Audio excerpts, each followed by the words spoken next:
that old swan, just like he said, he'll make America great again. So get on that Trump train. AM 560 KBLU, Russ Clark with you. It's Tuesday morning, 6:05. Good morning. Phone lines are open. 928-344-5258. Now, if I can just find my work. I was writing, and I guess it kind of surprised me. It turned 6 o'clock. I had no idea. Time gets away. Reverend Jesse Jackson. Yeah, the Reverend. I always loved the way Rush Limbaugh pronounced his name. I mean, I don't think he was a big fan of Jesse Jackson, but a very noteworthy figure. Whether you agree or disagree with him, and I think I finally. I mean, I disagreed with him mostly. 84 years old, died Tuesday morning, and here's a statement from the family. It's with profound sadness that we announce the passing of civil rights leader and founder of the Rainbow Push Coalition, the Honorable Reverend Jesse Lewis Jackson Sr. He died peacefully on Tuesday morning, surrounded by his family. Our father was a servant leader, not only to our family, but to the oppressed, the voiceless, and the overlooked around the world. We shared him with the world, and in return, the world became part of our extended family. His unwavering belief in justice, quality, and love uplifted millions. And of course, it's noteworthy to me. I grew up in a time when Jesse Jackson was very popular, very popular. I mean, he was always in the news anyway. He was popular, but again, issues I disagreed with, but there's issues, and if you read what he stood for at times, issues you can probably agree with. I mean, it's part of the current Republican party right now, some of the stuff, particularly on, I think, immigration and stuff. Hillary's, I was reading Hillary's background today a little bit, just going through it. I know it's tough. Somebody's got to do it. If OG doesn't do it for me, I'll do it. But she was very pro closed borders, very pro stopping illegal immigration at one time. And she might be back to it. We'll get to that. She's kind of adopting some Republican ideals right now. Although she hates Trump with a passion. It's just terrible to look at her when she starts mentioning anything to do with Trump. She just looks very demonic. She really dislikes that guy. I guess she feels she should have been president, obviously, and blames him instead of herself, unfortunately.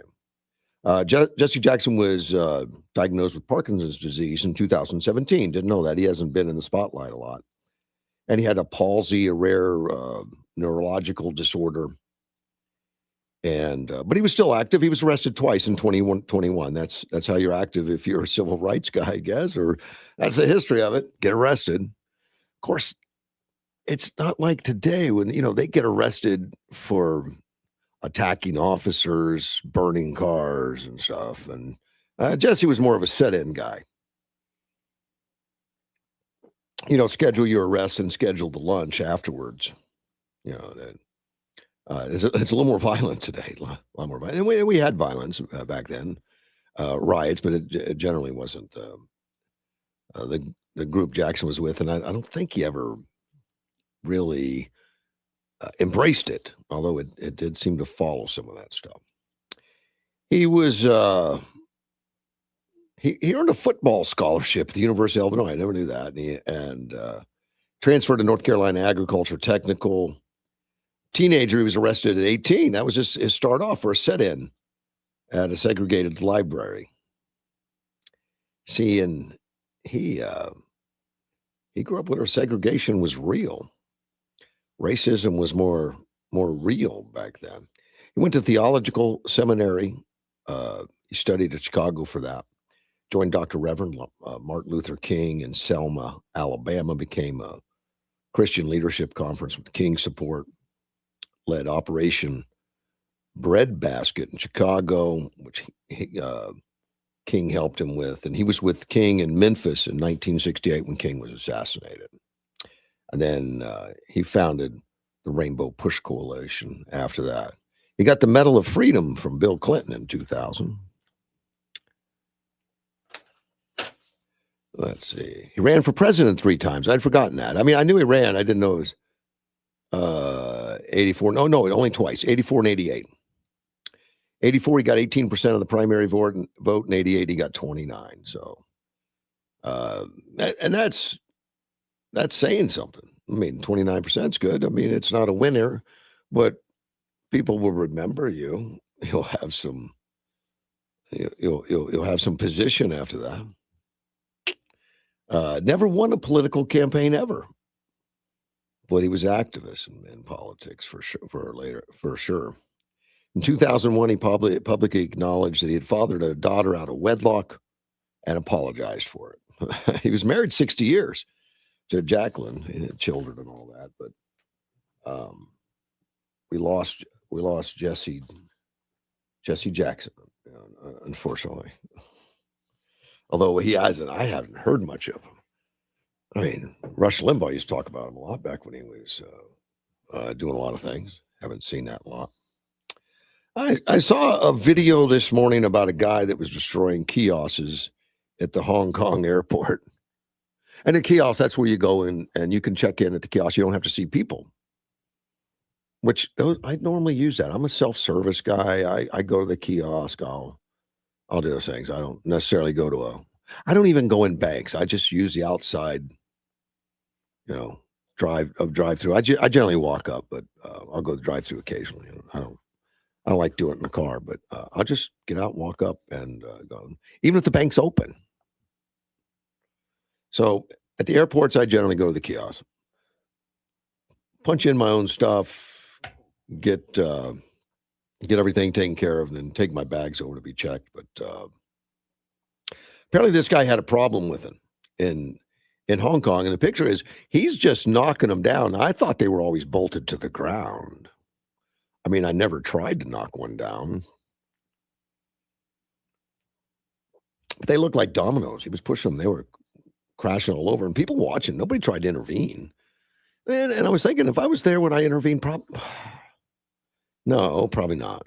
I would be looking for a police officer or some security guy. Now, that'd be different if he was hitting people. But if he's hitting machines, I'd probably let him go at it. No one intervened. Resulted in damage to 10 kiosks. I don't know what those things cost, but I bet he's got a heck of a bill. Also destroyed some metal barriers, nearby counters, a glass panel. He was mad. He was a 35-year-old British tourist. And when I read that, I was just thinking, well, thank goodness he wasn't an American tourist. We get enough rude American things already.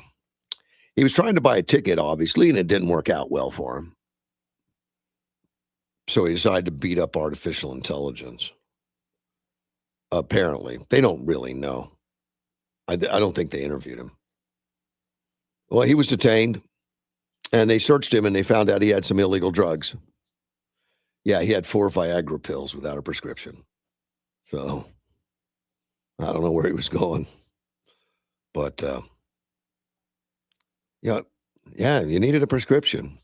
Absolutely. Airport authority personnel and airport security immediately arrived at the scene. They say immediately. How immediately is it? I was watching him. He was kind of walking around just knocking down kiosks for a while. It wasn't that fast, but they got there. It's didn't take them long, but long enough to knock down 10. They're continuing the investigation. I don't think it's going to end well. I don't know what the laws are in Hong Kong. I have no idea. And that's a real fear. When you're in a foreign country, you don't really know what the laws are. It may be more harsh than he thinks. Maybe harsher than Britain. And Britain's pretty tough. Yeah, they'll arrest you for a post on Facebook in Britain. They will. There's no free speech in Britain. I forgot the numbers. Was it 12,000 a year or something? I think that's right. Something like 12,000 a year 12,000 in 1 year people have been arrested for speech on social media. And don't get me wrong, I think there's some social media stuff out there that requires investigation because it's threatening or accusing, and we see some of this pan out where I think at the Butler shooting for President Trump, they finally found that he had a footprint on social media.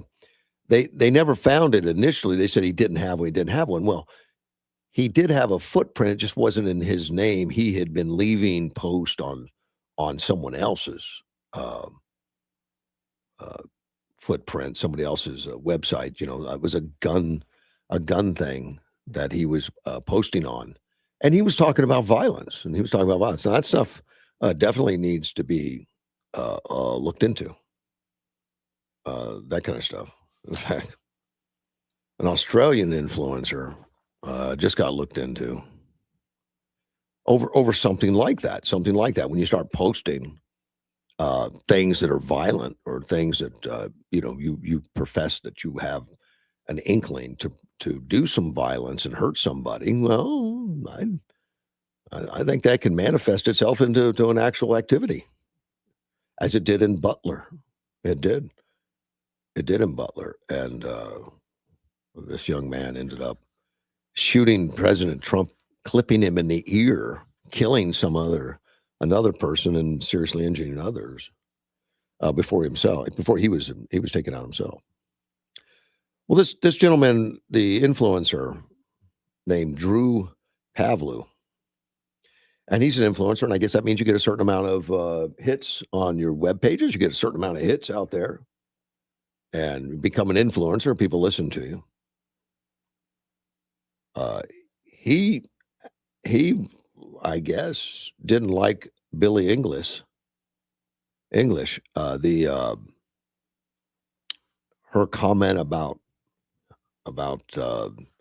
free people, or no one's illegal on stolen land, and then you find out that where she lives, her multi-million-dollar mansion, is on what's claimed to be ancient lands that the local tribes are saying is stolen, which is just poetic. It is. It's causing her a lot of heartache, I guess. Rumor is she's leaving the U.S. Who knows? Probably like Rosie O'Donnell, moving and then coming back. She's back in town, I guess. So she left Ireland. She came back to the United States. She said just for the summer or something, but I guess that's back. Trump's still president. She's here. Maybe she got tired of Ireland, or they got tired of her. Don't know. But this Drew Pavlu is blaming Billy English now for him being deported. Yeah, he right. I spent 30 hours at LAX immigration trying to explain that my S post were just a joke, that I didn't actually plan to personally move into her mansion. Most of the agents encountered were nice, laughed at the idea, but there was nothing he could do to escape the situation. Maybe evil leftists are still in charge of sections of the bureaucracy. I guess some people are, in fact, actually legal on stolen land, and I guess I'm just a bad guy. I don't know. Does that mean he's not a leftist himself? I don't know. He says, honestly, I'm legitimately one of the most misunderstood theorist artists of the 21st century. Bad guy, which is stylized in lowercase, is the name of one of English's songs. So I think maybe he was I don't know if he was a fan or not. He wasn't really deported. What happened was they didn't allow him in the country. They said, nah, we'd just soon not have you here, sir. So the agents were asking about my entire history as an activist opposed to the Chinese government, whether I had even ever plotted assassination Chinese Communist Party officials. It was legitimately insane. I suffer from my art as an online S poster.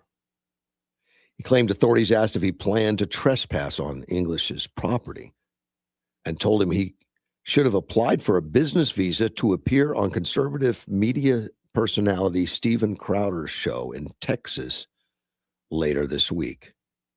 They didn't ban me from the U.S.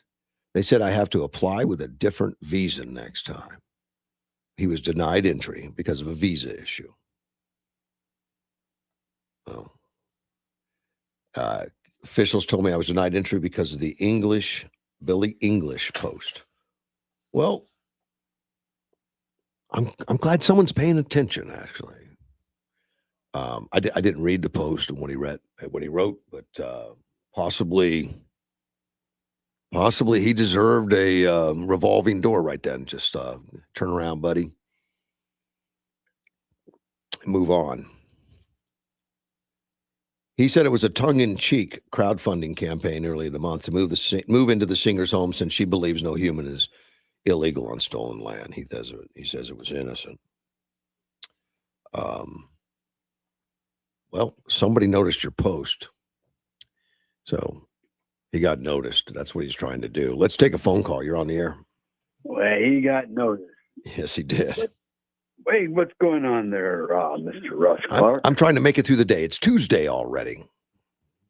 It's beautiful Tuesday, and it's 51 degrees out here in God's country. Yeah, it's a little bitey, a little chilly. No, chilly was 42 degrees. Okay, yeah, that's chilly. Chilly. It's all relative. Yeah, it is. It's in how you dress. But anyway, what I want to do is give a shout out to kids at Hope Yuma. We went to their concert the other night. Okay. And what a fine time. I tell you what, they did a great job. And Midnight at the Oasis, I hope they're able to top them. And if you do, that means you have a great show. But the band there was Yuma's own Downtime. Uh-huh. And remember the Gwynn sisters? Absolutely do. They were phenomenal. Talk about great harmony. Oh yeah, I think they spend most of their time in Nashville. At least they did. I don't. Yes. They still are. They still are. Yeah. They came to Yuma for the concert, and then they had the Frontmen. You ever listen to the Frontmen? I have not. Oh man, you got it. If you like country western, 3 of the vocalists were from 3 different groups. One was from Restless Heart, the other was Lone Star and Little Texas. And they formed their own band, and they had one hell of a backup band for them. And we were there for about 5 hours, 4.5 hours, 5 hours, having a good time.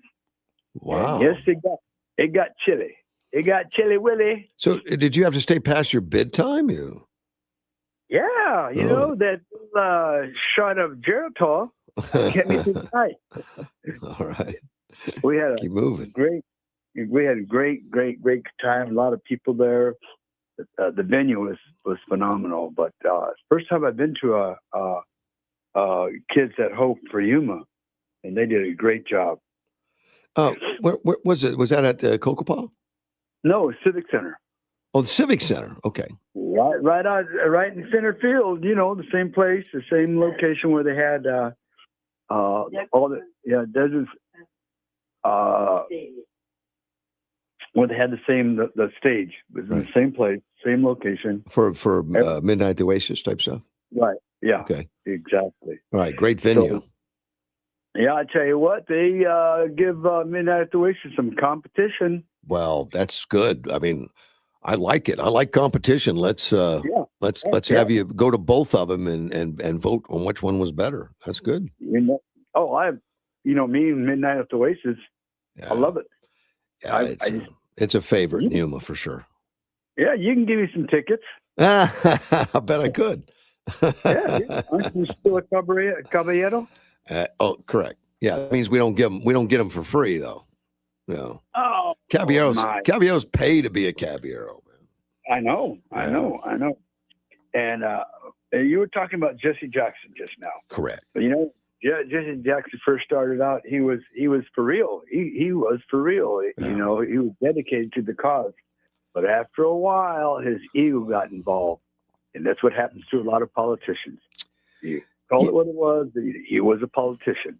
Yeah, I heard stories there was some profiteering going on with some of that, but yeah, that happened. Well, the one of the black marks black marks. I remember of Jesse Jackson. Didn't he force NASCAR to have a driver or something or that? I know they protested against NASCAR at one time. I don't recall. I mean, I know there's been black drivers in NASCAR, but it's rare and few and far between. Right. But they've had black drivers. Yeah. Well, the bottom line, there's a lot of discrimination, even in our time.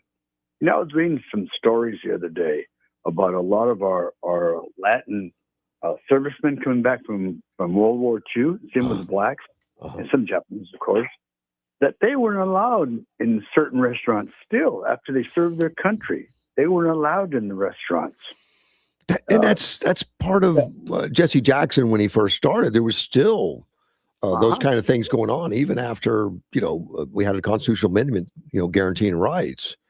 Right. People didn't automatically flip a switch. There had to be conversations about it. It's amazing to think that happened.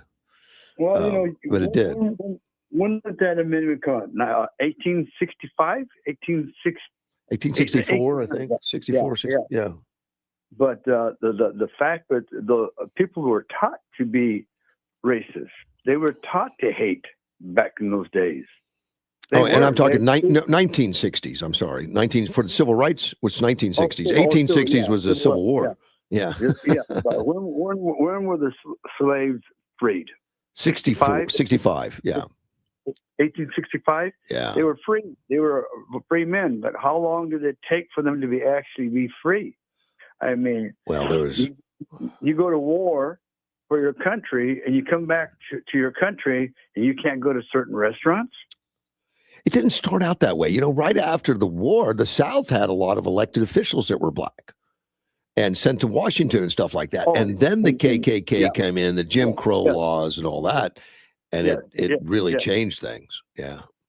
No, but the children were taught to be bigots. They were. Yeah. They were. Yeah. Like I said, back even my days, I tasted some of that racial BS. Not in Yuma as much, but when you go out of Yuma and San Jose and stuff like that, you've seen it more. Yeah. Oh, it's going to always exist in some people, always will. There's always bad people, but to have it institutionalized, unacceptable. Yeah.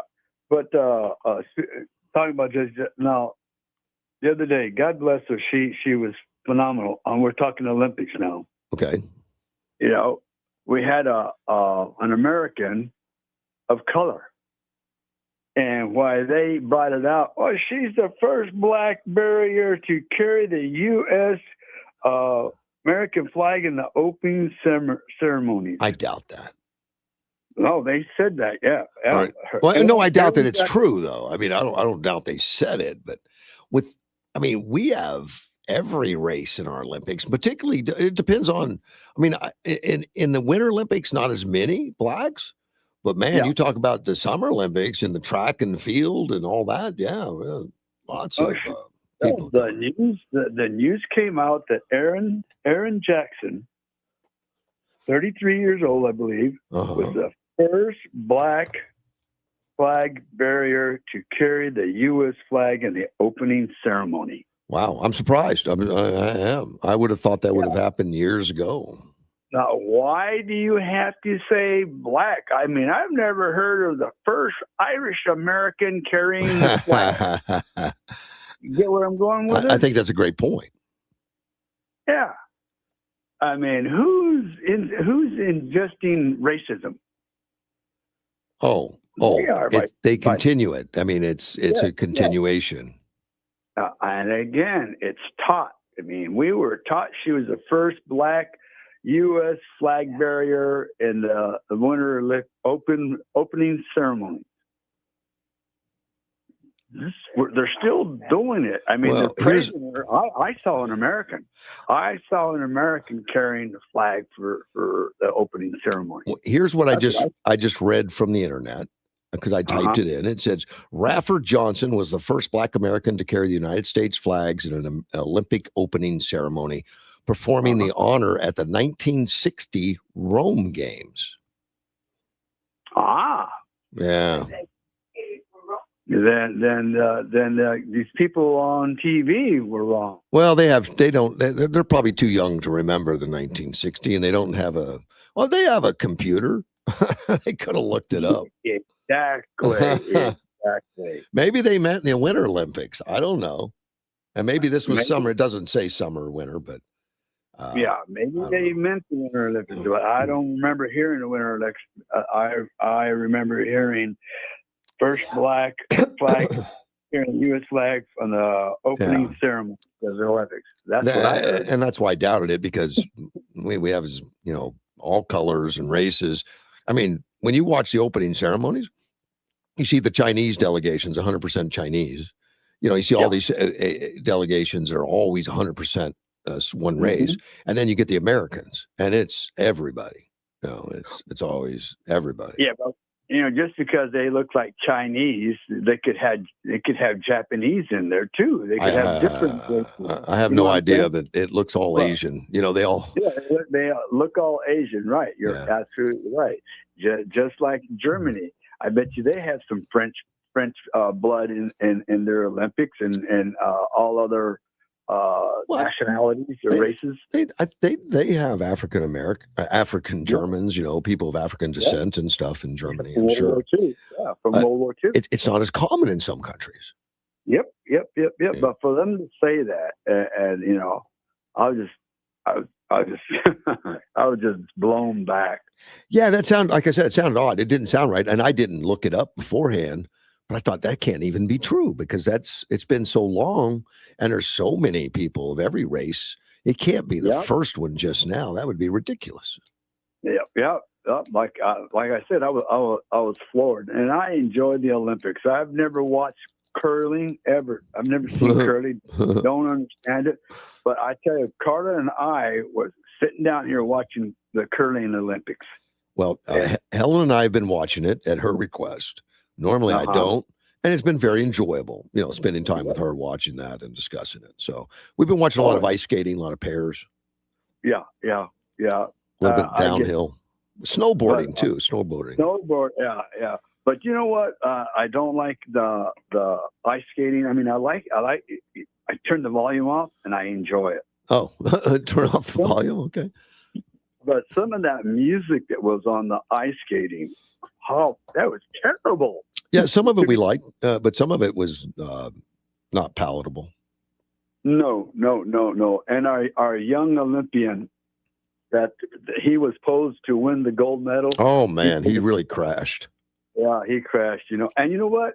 I like him. I like him because he was yes, he seemed like the right guy to win. I mean, he had the right attitude. He wasn't, he was really polite, very, very good, very much a public relations for America, which is what these things are all about, is to represent your country. And I think he represented well. Now, I've read some stories, and when everyone was falling, and so many people falling, I thought something's wrong with that ice. So I Googled it. There were hundreds of articles about the ice being too soft.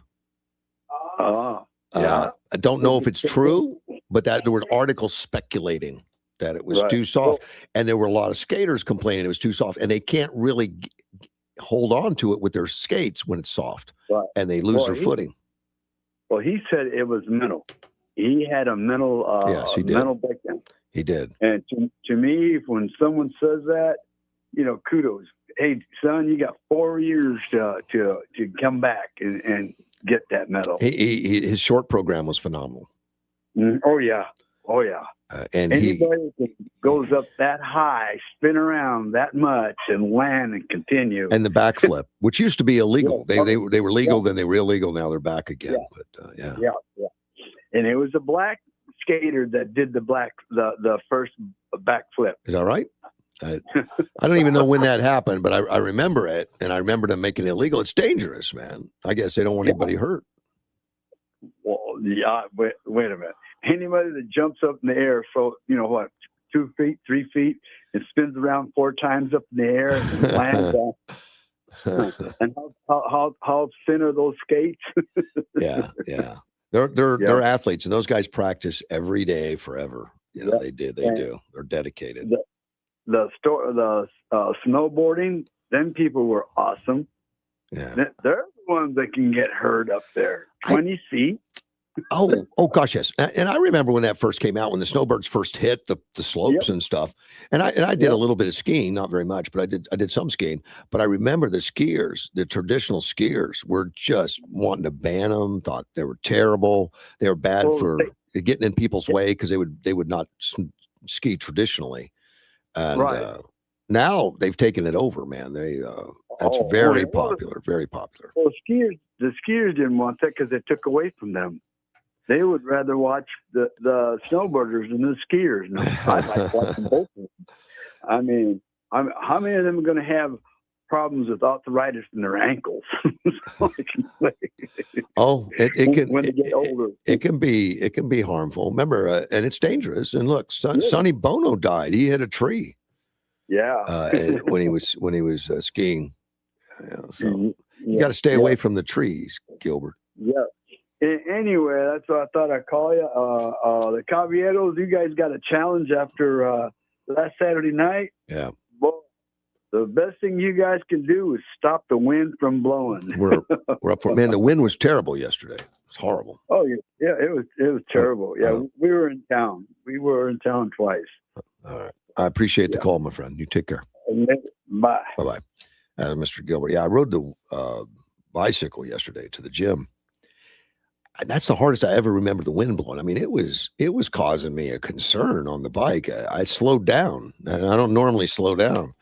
I slowed down because the wind was ferocious, and I'm not talking because it was coming at me head first. I mean, it was pushing me to the left and to the right. You know, I was more worried about that than I was behind me or in front of me. But I don't know how strong it was, but it was well over 15 miles an hour. Let's take a break, and I'll be back. AM 560. You can trust, ask our customers. That's why they count on us. Over 50 years of service, keep us going strong. We've got a name you can depend upon. Hansberger Refrigeration and Electric. Hansberger, count on us. This is as real as it gets.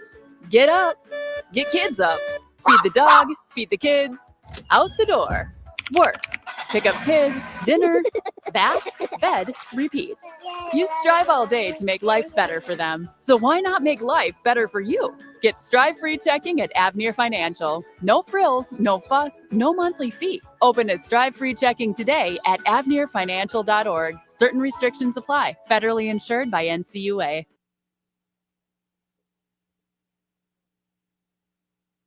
'73 and mostly sunny today, 10 to 15 mile per hour winds, clear and 49 tonight. Winds will pick up tomorrow, sunny and 67 with southwest winds at 15 to 25 miles per hour, clear and 46 on Wednesday night, 68, not as windy and sunny on Thursday.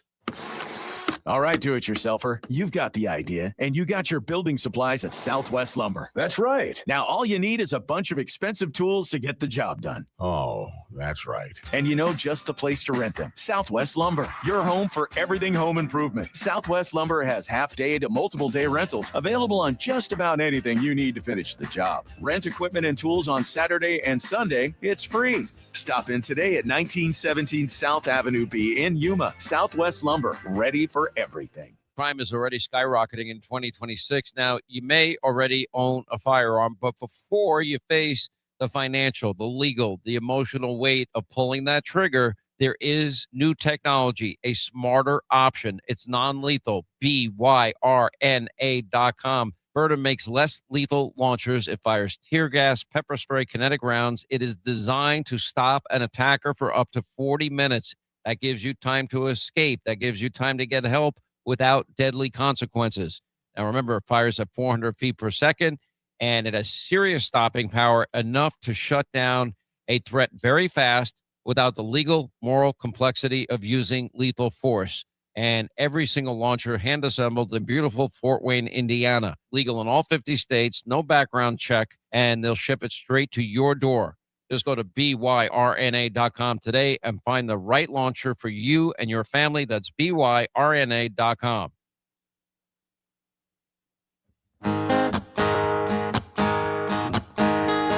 AM 560 KBLU, Russ Clark with you. There's a man in DC. It's 6:40 in the morning on a Tuesday morning. Yeah, trash day at home. I took the trash out. I remembered. I generally do. I don't think it's an assigned chore. I take it upon myself. There was an accident the other day. I'm trying to think of what day this was. It was a couple days ago. I just didn't mention it, but it happened at 2:30 p.m. on Friday, so last week Friday. It was on South Fortuna Road and East 24th Street around 2:30 now. According to the Yuma County Sheriff's Office, 2025 Jeep Wagoneer, so fairly new Wagoneer, stopped at the railroad crossing of 24th Street when a Dodge Ram 2500, that's a bigger truck, approached to stop traffic, failed to stop, crashed into the rear of the Jeep. It can happen, unfortunately. Well, Rural Metro was called to the scene, so it wasn't a fender bender. So it's more than just failed to stop. And the driver and passengers of the Jeep were taken to Onvita Health for minor injuries. And then the driver of the Dodge, now that's a Dodge 2500. That's a big, heavy truck, bigger, heavier than like a 150. But he was taken to Onvita, but then he was flown to Phoenix area, suffering serious injuries. See, that just perplexes me. Doesn't sound like that should have been a helicopter ride, driving a big truck into the rear of a Wagoneer, and it says just approached, failed to stop. He had to be going some speed. I'm guessing. I wasn't there. Don't know.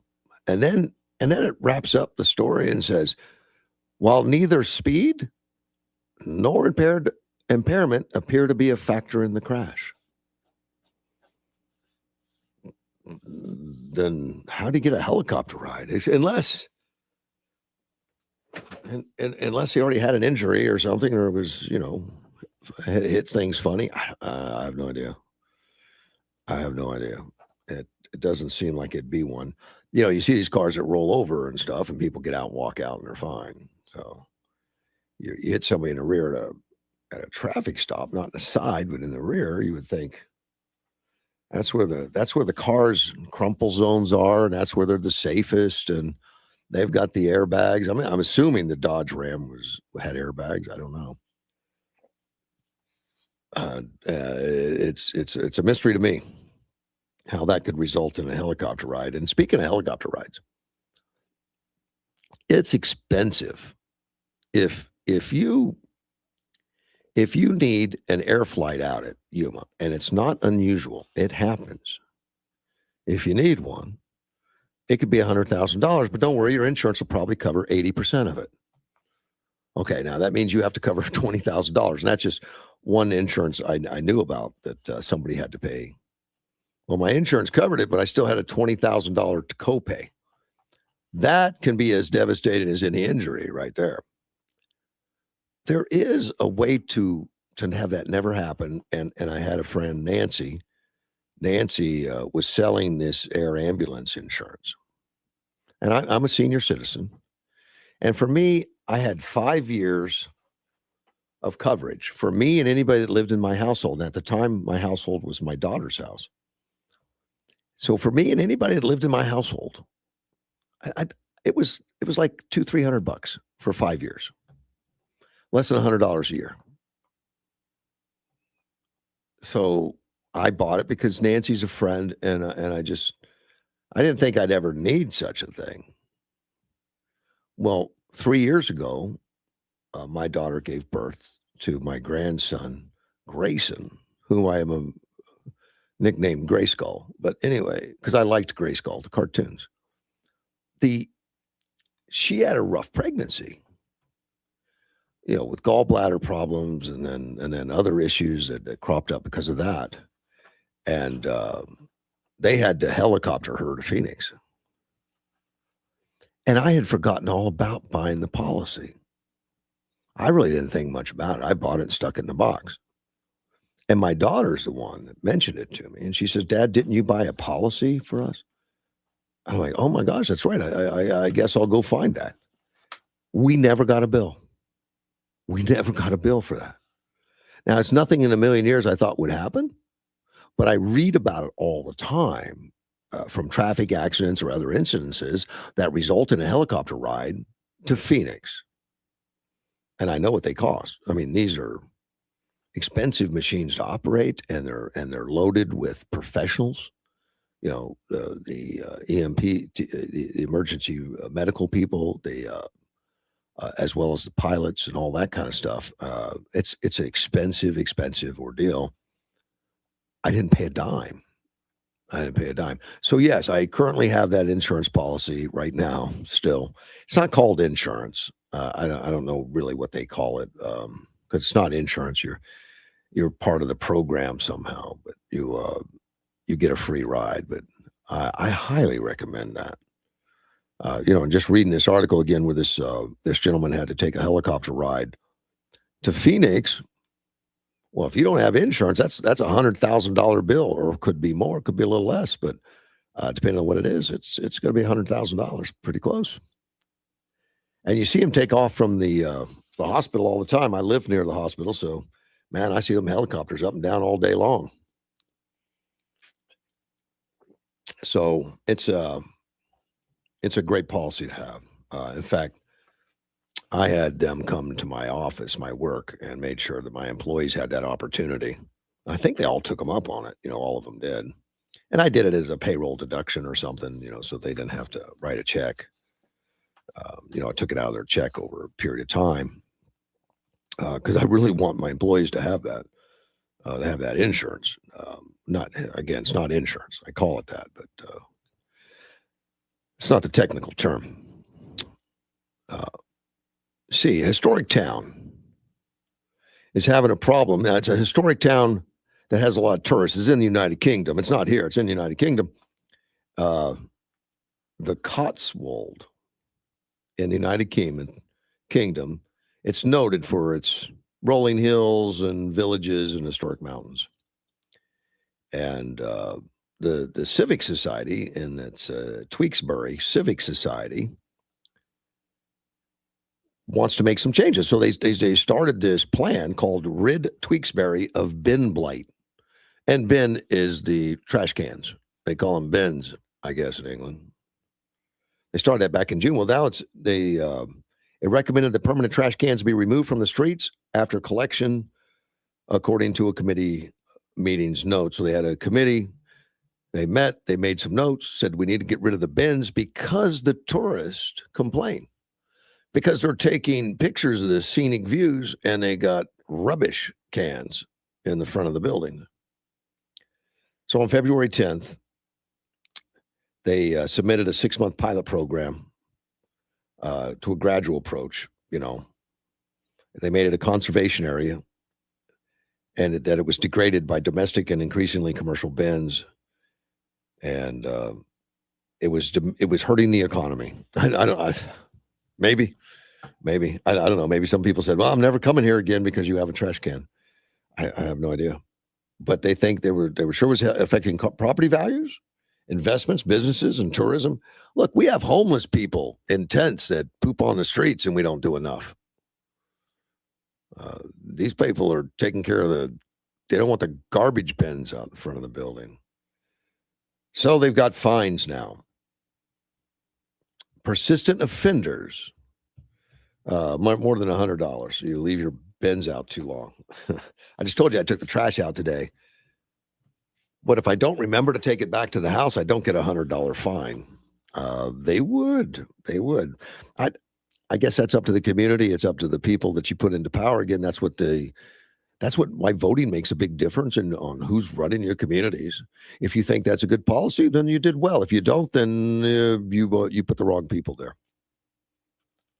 The Civic Society's chair said, people come to me, tell me they've been approached by visitors saying it's a pity about the bins. You would really want to have a row of bins in your photograph, that kind of stuff. And then someone else wrote in, if you're disabled in a wheelchair or a buggy, you can't get past the bins sometimes. We're sick of coming out the front door and the first thing you saw was bins. Man, the people in LA and San Francisco put up with a lot more and they don't complain. Or maybe they do, but they're shut down. But that's what voting comes in. I mean, they're keeping their place clean and orderly and business friendly, like it or not. I mean, that's their focus. That's what they're doing. And that's why some people live out in the county, out of the city. They don't want rules. We don't need no stinking rules. We get out of the city.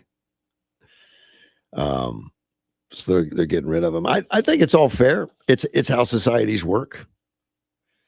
And we need to look at that. We got a lot of elections coming up. And I'm going to try to get some people in. I talked to Chris Morris, our councilman, Chris Morris, yesterday.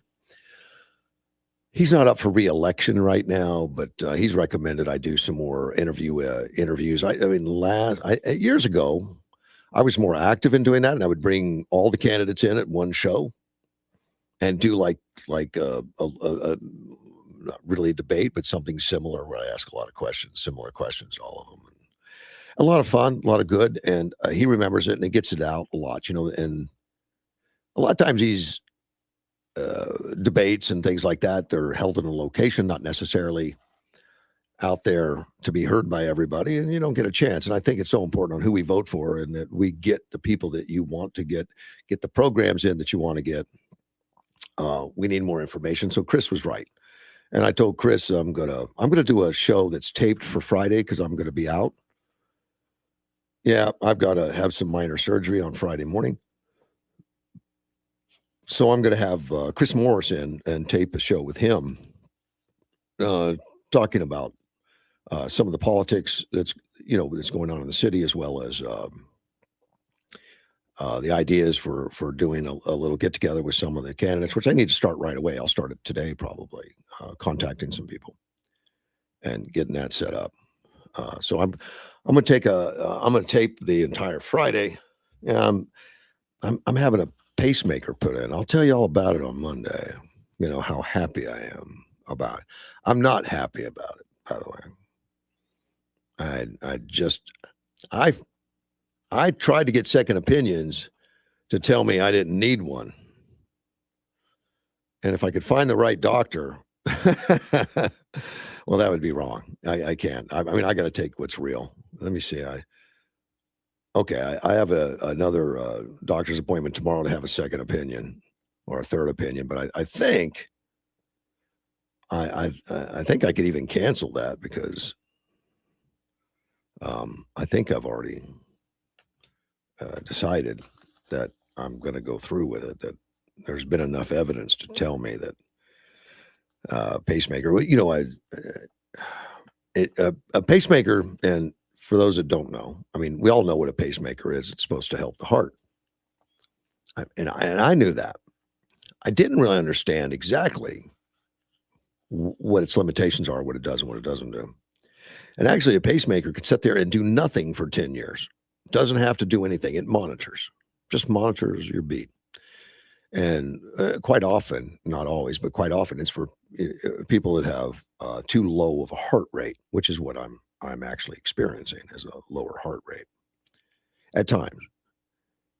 But if I don't have a low heart rate for the next 10 years, while that pacemaker's there, and I say 10 years because generally a battery will wear out by then it'll do nothing. But if I do have a lower heart rate, all it does is speeds it up to 60 beats per minute. That's it. That's all it does.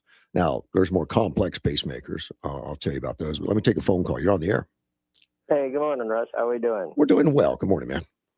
Another beautiful morning. A little cooler for me, though. It is a little chillier, man. Hey, I saw Sally stand out in front of your house yesterday when I rode by on a bicycle. Yeah, she's probably looking for me. Oh, I say, I didn't see you. You must have been hiding. No, I don't know where I got to work my back shop a little, quite a bit. But and anyway, she's getting up, moving around. That's good. Good. I want to throw my 2 cents for one of my great people I know, Mayor Doug Nichols. Sure. You know, I had the privilege of going down and talking to him yesterday at Lou's Casino. He's an awesome guy. He's an awesome mayor. And I think the people ought to step up and get behind him and go make sure they get his petition signed. He needs 1,000 signatures, which means you need 1,500 because you always want extra because some will get thrown out. Yes. Yeah. And you know, what's really nice about it, that everybody running against him so far, I guess. Well, so far, but it's getting a little late if they're going to because they got to get signatures too. And I'm going to help him a little, but I'll go out and knock on some doors and get some help for him. I'll be in a sling though. See, people will feel sorry for me and they'll sign the petition. Yeah. Well, at least you know, even in a sling, you're out there helping the man. Yeah. Well, I can walk. I just can't lift heavy things. That's all. As long as you can walk and talk, Russ, you're in good shape. Yeah. That's right. When you can't talk anymore is when you got your problem. Man, that's trouble. But I also grabbed some of the man's petitions because I do live in the city. Yeah. And I am so thankful that we have a mayor in there that he works for us. Yes, he does. And I liked it during COVID when we had to implant, put in some procedures. The nation did, and cities did, and states did, and all that. And he could have declared emergency as a mayor. That's within the charter. He can do that. He says, I'm not going to. I'm going to get the council together and we'll vote on it. I want to make sure I hear from everybody before I do something. What a great guy. I like that a lot. That's always impressive. And I think that's one of the reasons why we don't have anybody running against him, because they would probably be wasting their money. He seems to have universal support. I mean, I'm sure he's got an enemy somewhere, Carl. Anybody that makes decisions is going to get some enemies. Yeah. And they would probably be Democrats. Well, it could be. Could be. That's where I'd be putting my money. But I just want to let people know that the mayor does a very good job for Yuma. You can see how Yuma is. So I think the people ought to take an effort to sign that man's petition. So, well, it looks like someone just texted me and said they're going to run against him. Well, it's my fact checker. He says he's going to come down here and run against him, and his platform, he's going to give everything to everybody for free. Free food, free homes, water, buses, everything. And you know what? That would probably win because some people will be naive enough to say, yep, just like they did in New York. See, that's the New York platform. Yeah, and look what they got. Yeah.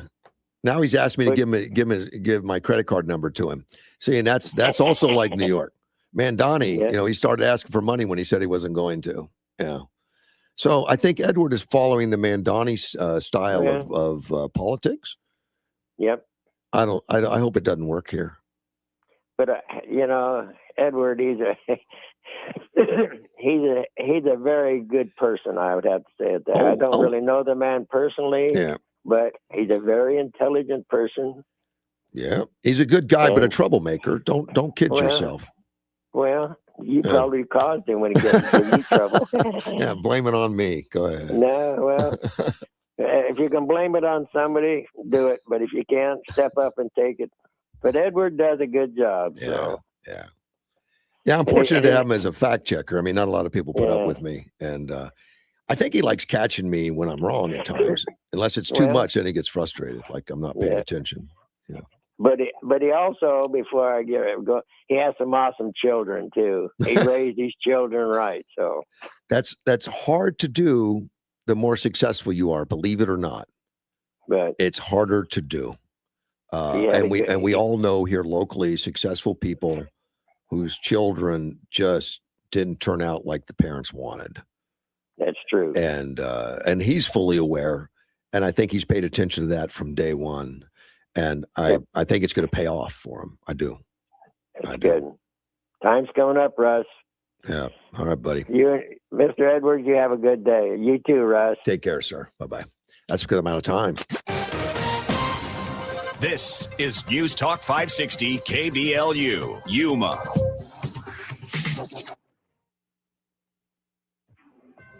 This is a Fox News alert. A civil rights leader is being mourned. I'm Dave Anthony. The Reverend Jesse Jackson died this morning at the age of 84. His family, in a statement, says he helped shape a global movement for freedom and dignity. President Trump just posted on True Social, Jesse Jackson was a good man who truly loved people and was a force of nature like few others before him. Yes, he has been an icon. I think it's amazing that he passed during Black History Month. Alveda King, Martin Luther King Jr.'s niece, also tells Fox. I believe, honestly, from my conversations with him, that he would probably encourage us to work to unify and stop fighting each other today. Jackson had been dealing with several health issues. He was hospitalized in November. Jackson had been diagnosed with Parkinson's disease in 2013. In April, that diagnosis changed to progressive supranuclear palsy, a neurological disorder. Jackson founded the Rainbow Push Coalition, an advocacy organization aimed at changing public policy and expanding opportunities for minorities. Fox's Madeline Rivera. Another round of U.S.-Iran talks through a mediator in Geneva this time is over. Lasted about 3 hours today. President Trump has threatened to attack Iran again if they don't make a nuclear deal, but Iran's supreme leader has a warning of his own. More dangerous than a warship, says Ayatollah Khamenei, is the weapon that can send it to the bottom of the sea. In a statement via Iranian state media, he boasts that the strongest army in the world can sometimes be slapped so hard it cannot get up. That's Fox's Jonathan Savage. Also today in Geneva, Fox's Aisha Hasni reports from the White House the U.S. is brokering another round of peace talks between Russia and Ukraine. The focus of which is land, a major sticking point for Ukraine. And it comes as Russia is accused of carrying out major airstrikes overnight, knocking out power to southern Ukraine. And that talk again going on in Geneva today. America's listening to Fox News. You know, one of the most rewarding parts of sharing Relief Factor with you is hearing real stories like Sandra. She wrote into me. She said, Glenn, I've been hearing about Relief Factor on your radio show for a couple of years. I finally decided to try it because nothing else was helping with my back pain. With the 3-week quick start, I went for it. I feel like a new person. Sandra's own words, and it's gratifying to hear. Thank you, Sandra. When I read stories like this, I remember how I was starting to lose hope, and it feels good to help people all over America live pain-free again. It was created by doctors. Relief Factor is a 100% drug-free product using 4 key ingredients that supports the body's natural inflammatory response. And hundreds of thousands of people have ordered Relief Factor, and like Sandra and me, over 2/3 of these people go on to order more month after month. So try it yourself. The 3-week quick start. See how Relief Factor could be a game changer for you as well. Call the number 800-4-RELIEF. 1-800-4-RELIEF. Or go to relieffactor.com. Don't wait any longer. Get out of pain today.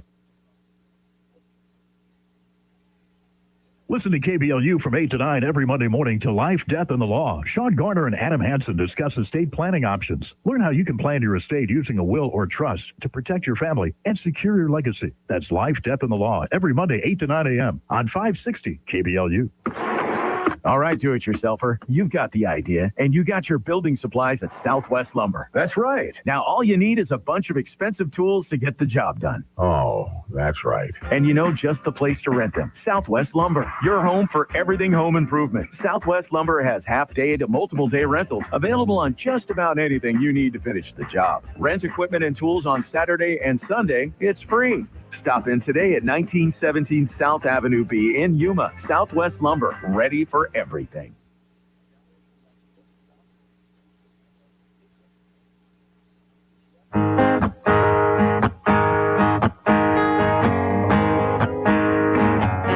There's a man in D.C. AM 560 KBLU, Russ Clark with you.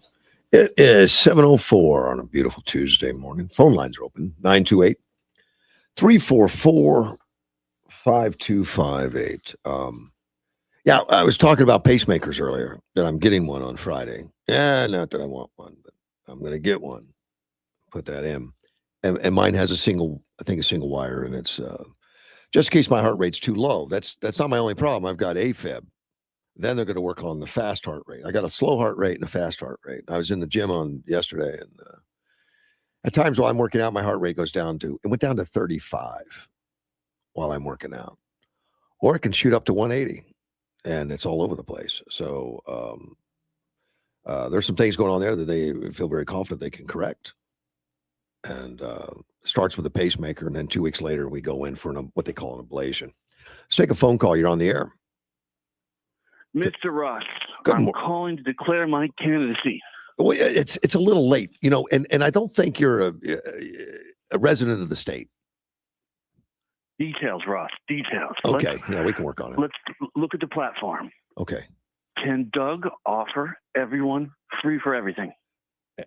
No, and he wouldn't. Yeah. See, he won't. I am willing to do away with all taxes. There might be a few fees here and there, but I will do away with all taxes. Uh-huh. 100%. Nobody will pay a dime in taxes.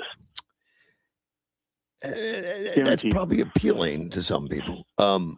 So tell me what's you mind if I ask you your party affiliation? It's a nonpartisan race. You don't have to have one. I was just curious. Because I'm not a racist, I am not going to get behind a party. Okay. That's it. You're in the non-party, so not affiliated at all. Not affiliated unless you need me to be, and then we can talk in the background quietly as long as there's no recorders going on. And exactly, because you don't want to be caught on tape. That's probably the worst thing. You'll be taken out of context. It would be, because I'm offering true freedom.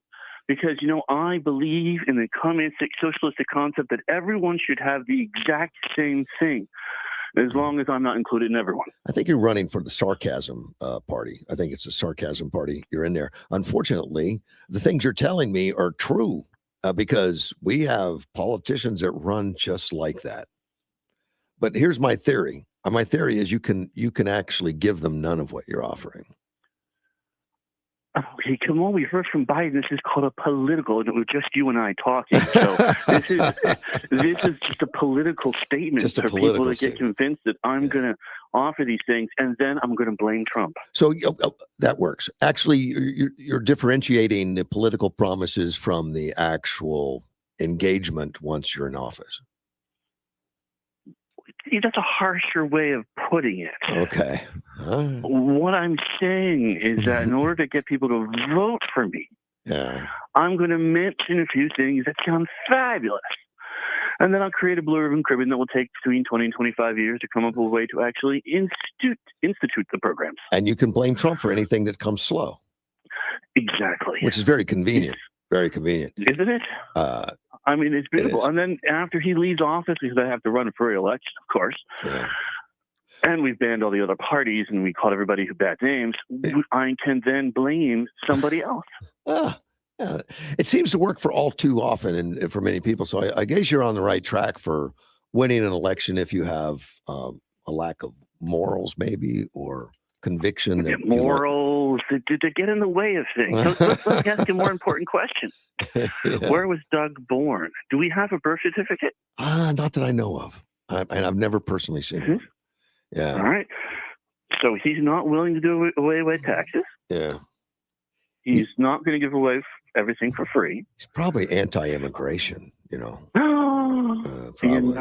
Probably. I mean, there is no such thing as an illegal person. Yeah. As long as they stay off my property. And we should ban guns.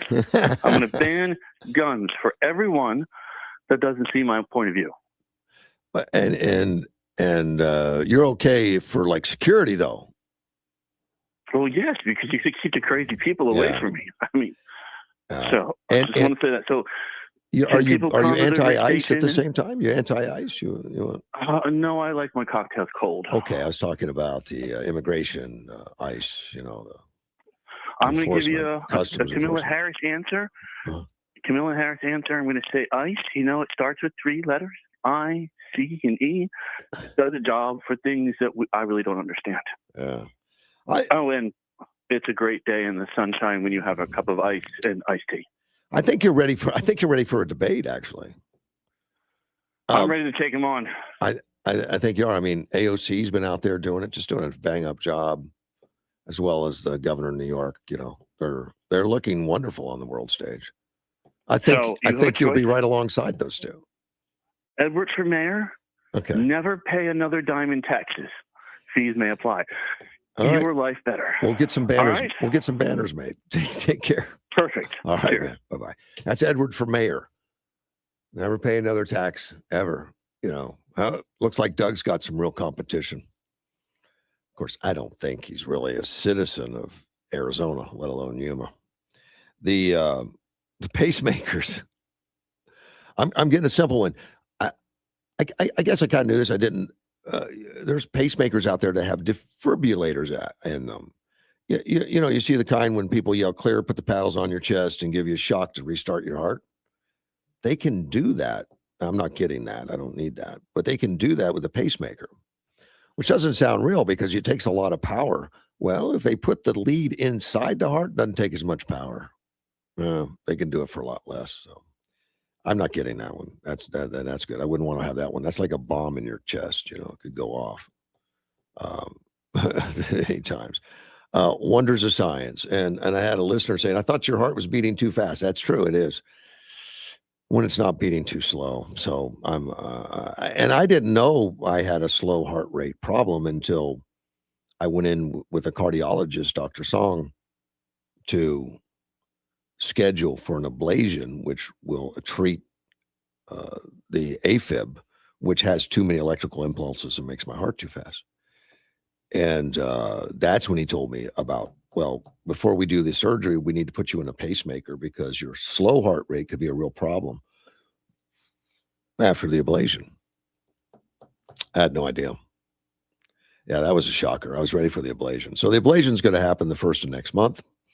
Both procedures are outpatient, basically. They're in the hospital, but they're basically outpatient. You go in and they do the procedure and then kick you out and send you home right afterwards. But it's amazing that they can do something like that, put probes and things in your heart and then send you home afterwards and say, go heal, with some limitations, which I will have. I'll have some limitations until it all heals up. And then very few afterwards, very few limitations. Go back to the gym, go back to exercising and all that.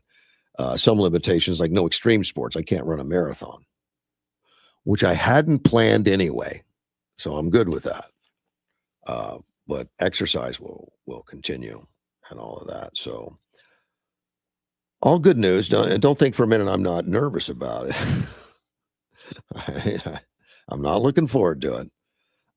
But it'll happen Friday morning. So there'll be a tape show on Friday.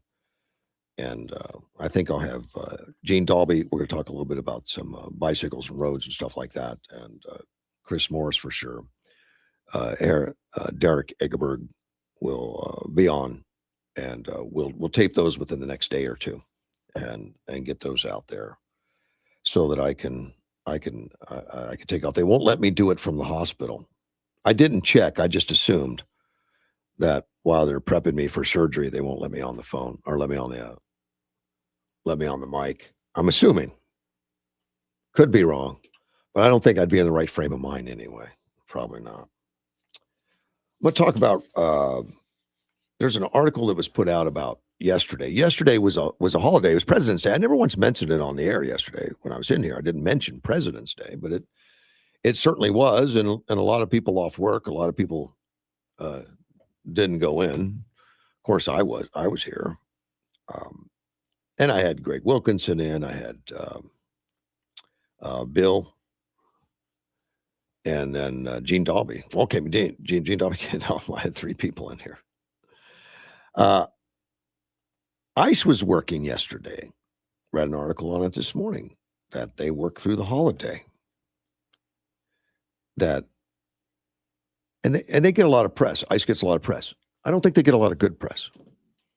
Mostly the people are pushing about, they're evil. They're snatching people off the streets without warrants and in vans, unmarked, and no display that they're a police officer and all that. I don't believe all that, but that's the stories out there. Let's take a phone call. You're on the air.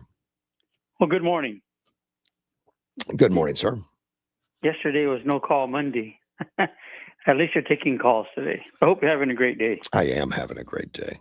And what's this? Your health, your heart? You're going to get a pacemaker or something put in? Yeah, I just thought that was for old people. I didn't realize it would affect me too. Yeah, and your heart's beating a little too slow. At times it has been down to 32.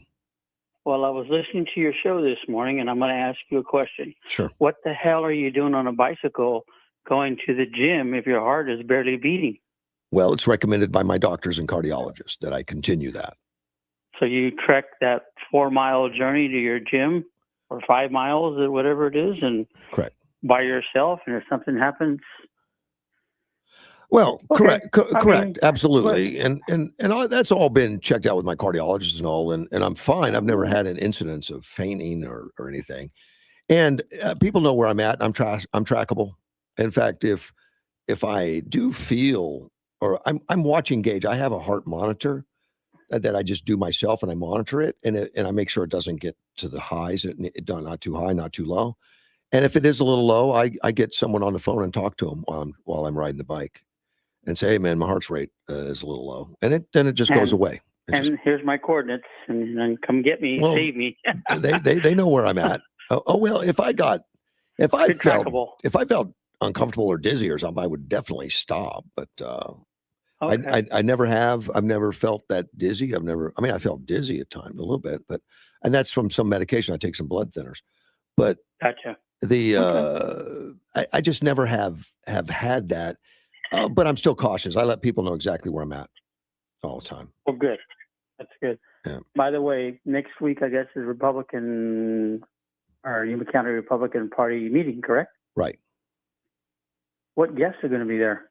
You guys got some pretty good lineup. There is. I've got it on my phone. I don't have it right in front of me, but I can. I will get that out. Call Carl, because I know Carl's been adamant about he needs to know why the hell these kids walked out of high school, and you're going to have Craddock, school board member, Yuma High School board member, that's going to be there and it's going to explain it at your Republican Party. Okay. Well, Just Tom Horn's Horn's to get the word out there. Tom Horn's going to be there. Craddock's going to be there. Right. Robert's going to be there. And her Craddock's reason for being there is to explain what's going on and why it happened and what have you, not talking about the walkout. Well, she can talk about whatever she wants, and if that's, she can decide for herself. But I would guess that would be it. For the last 3 weeks, that's been the hottest topic on your thing. Carl's concerned about what the hell the high school is doing about it, and what did they do about it, and what did they know. So hopefully this will be a little informative, and it'll come from another perspective. It won't come from David Lara. I'm sure everybody in that board can think for themselves. I sure as hell hope so. Yeah, I know they can. Particularly Christy has no problems thinking for herself. Yeah, I mean, and I'm not criticizing. I'm just, observing. It seems to be whenever anything happens, we always go to just one person, so we only get one side of the story. So. I know I can get a hold of him at 6:00 in the morning. I don't know if Craddock would love that, but that's the reason why I can.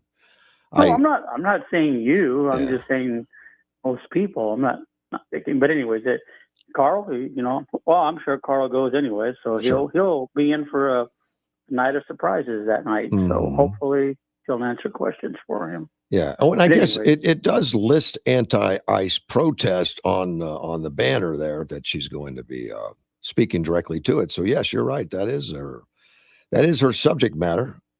I guess that's her subject matter for herself. I mean, she self-designates, but.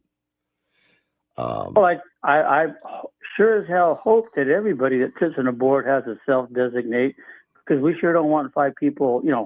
People got to look at different views, to come into a decision that's going to benefit the majority, if you will. So, we had the same people thinking the same thing all the time. We'd be one track going one way. Well, that's why they put five people on the board. That one track can be going the wrong way too. I guarantee you, they don't think the same way. They don't even vote unanimously, mostly. But yeah. Well, it'll be interesting to hear the other side. So, but I just thought I'd bring that up. I know Carl's been calling concerned about that. So, Carl, here's your not wake up call, but here's your information. Make sure you're there. Don't miss the meeting. Yeah. And then homework, as OG would tell you, you guys have homework, and then you can come on Wednesday, and then you can go over your homework. Oh, okay. But listen, good luck on your surgery. Thank you, man. I appreciate it. All right, and don't write that down, Mike. I don't care who the hell's tracking you. Stay off of it. Stay out of the gym. I noted. I mean, that's just somebody asked. I mean, take 3 days off, right? Have you been talking to my wife? Well, I won't be writing. Well, if I would talk to your wife, I would tell her, make sure you're double insured. And say, go ride. leave your watch here. Don't worry about it. I wouldn't do that. You're lucky you have somebody that cares, because sometimes men can act like a dumb fool. Not just you, and I'm not calling you a fool, but we think that we're indestructible, and we don't listen, and we don't listen to our body, because I'm sure if your little ticker starts going that way, you're too stubborn that you're going to stop and call somebody and think, I'm just going to ride it through. Oh. I don't know you that well, but I think I know you enough to know how you think. Well, most guys are like that. I probably have been like that at some time, but right now I'm very cautious. I'm very cautious right now. Kind of a baby, even though I haven't had an episode at all. Heck, I don't even feel anything's wrong. I don't feel it. You know why they call diabetes the silent killer, don't you? Because you don't feel it. There's no pain. That's right. No pain. So, you may be going through that thing, working it up.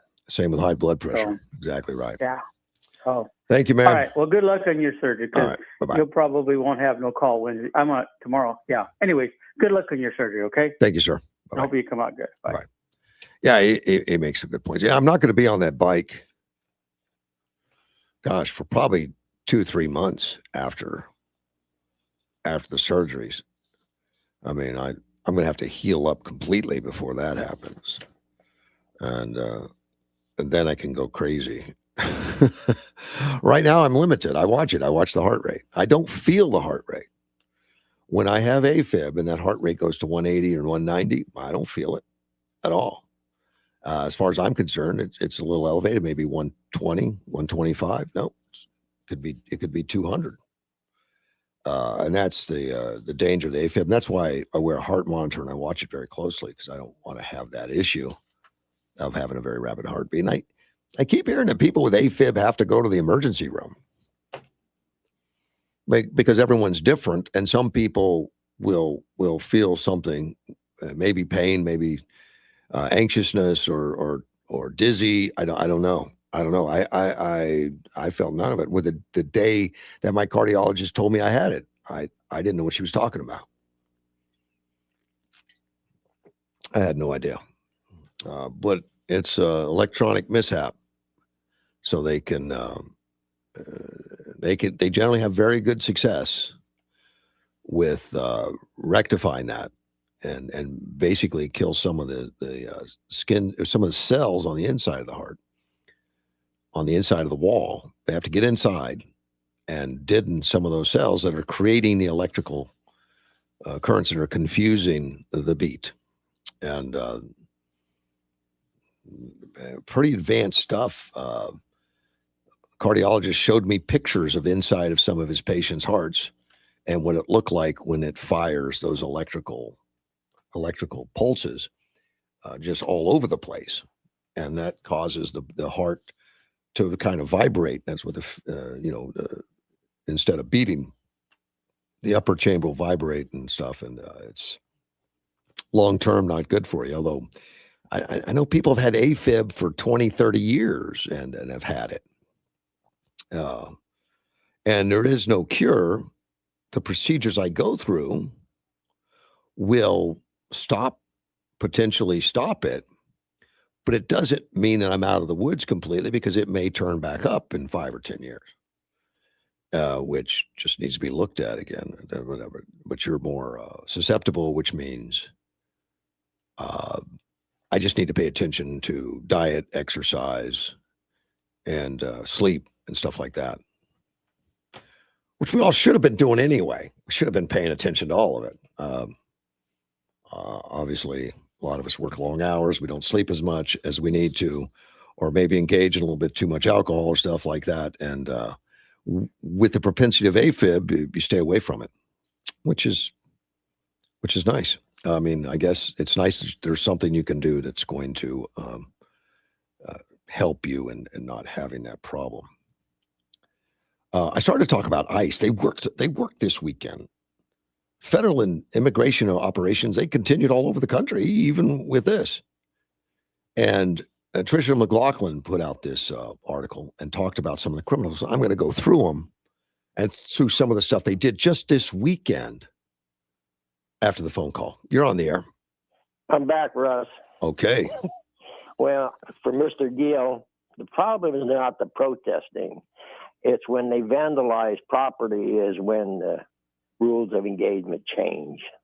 Oh, you mean the kids from the school? Because they vandalize your property. Yeah. Yeah. I don't care if it's anybody's property. Yeah. You know, I don't know how Mr. Gill would feel if they come over and damage his property. He probably wouldn't say anything. Mom, I would be willing. Most people would. Most people would not be happy with that. Well, I don't think anybody is, because the protesting, that's our right living in the United States. We can protest peacefully all we want. It's just the only thing, you do not touch people or touch people's property. In fact, that man that was on 16th Street and 4th Avenue, from what I understand, that man was arrested for up there messing with those people. But I also heard that, I don't know for a fact, he had a knife on him. So yeah. So the only problem is protesting is legal, not a problem. Just don't touch our stuff. So right. And I'd be curious what the high school policies are when this whole thing, gets looked at. Chris Craddock, I guess, is going to be talking about it on Tuesday. Well, I'm talking to the police about it now because they're not too happy with it either. So anyway, that's what I have to say is just don't protest all you want. You can call us nasty names if you dive down if we are. You know, I've seen the Democrats. I'm totally amazed at how they act sometimes. I've seen them out having cussing contests with people standing on the street. Well, which is all right. Agitation now is the new protest, and it's not just, pushing a cause. It's about causing disruption and causing people's lives to be disrupted to make a point, which I don't understand, except they get paid to do it in a lot of cases. So they get paid. They probably get paid good money for it. Sometimes. But, yeah. Yep. But the only way you should really be able to change anything is when you go vote. If you don't like what you see, change it at the voting box. Don't go be tearing people's stuff up. Yeah. Exactly. And the other thing about it, that young man was on my fence. If he'd have fell in my yard, he could have been hurt pretty bad. That's another problem. This kid didn't know it was on the other side of that fence. But if he'd have fell in there, we'd have had to drag him up to the hospital or drag him out in the front yard and leave him. Well, they'd have charged your homeowners, Yeah. Probably sued you for having an unsafe sign. Unsafe backyard. Yeah. So I always love people that sit up in the bleachers and bitch about everybody else. So all right, buddy. Have a good day, my friend. Thank you, man. Bye-bye. Bye. I talked about the air ambulance before, the air vac and that kind of stuff. Listener wrote me and said he had a ride in 2017. It was covered by his insurance. He had Cigna, it was covered. It only cost him $67,000 because it was partially covered. He had a deductible, $67,000. Yeah, so he says he's a big believer in that air vac. Like I said, I paid maybe $300 for 5 years. I think something like that. Not a big expense for the coverage that it has. It's and we've actually used it once, which I honestly thought when I bought it, I'll never need it, but it's for a good person, a good program. I'll do it. And lo and behold, someone was looking after me. Tricia McLaughlin talks about, and she's the assistant secretary for the Department of Homeland Security. She talks about violent criminals that will never be allowed to harm children and innocent Americans again because of the work they did yesterday.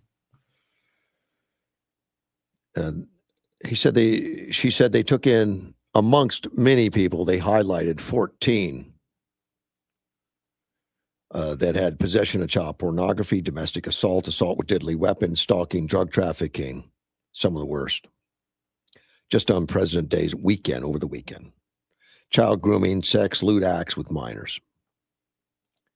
And she mentions again that nearly 70% of ICE arrests are illegal immigrants either charged, convicted of a crime in the United States, one of the two, or even some of them from foreign countries before they get here.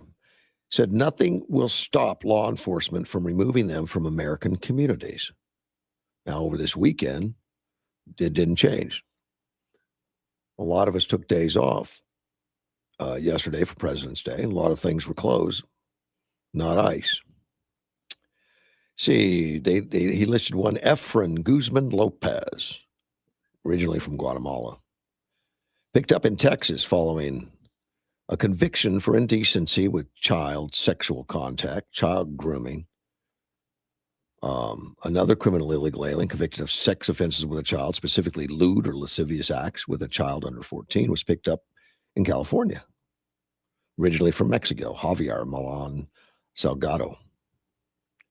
He's also listed on the sex offender registry. And that's according to the Department of Homeland Security. Of course, if the agitators, the people from the left, could have stood in front, thrown rocks at the ICE, and grabbed these perverts away, they would have done so. But they were able to get these guys out. Many people in California picked up this weekend having sex with a minor. as their crime, anyway. Not while they were having, but as their crime. Criminal alien in Missouri, Pedro Huckub, sexual misconduct with a child at the age of 15. Others arrested included New York and Salt Lake City, two diverse places. Sexual assaults, drug trafficking, assault, domestic violence, and let me see, aliens from Honduras, Mexico picked up across the Midwest, Southwest, and the East Coast. Alfredo Vargas, Wilfredo Varelo Rubio, both from Mexico, trafficking methamphetamine in Iowa and in Montana. Man from Honduras, Ever Rivera Molina, convicted of a conspiracy to distribute crystal methamphetamine in Texas prior to arrest by ICE. Raleigh, North Carolina. Criminal alien from Mexico arrested by ICE. Salgado Castro, previously convicted of conspiracy to distribute cocaine. Sal Alonso Portillo Lopez, living in Texas when he was arrested over the weekend. Previously been convicted of possession of marijuana with intent to distribute. Felony assault, domestic violence, stalking and assault with a deadly weapon. Gerson Valverde from Nicaragua. Felony assault, felony aggravated family offense, misdemeanor stalking in Sarasota County. In New York, Francisco Gamez Martinez, criminal alien from Mexico, arrested on the ICE for the weekend for aggravated assault, deadly weapon in Lakeland, Florida. Just a smattering across the country of what they did this weekend. Just the highlights. Of course, there's others.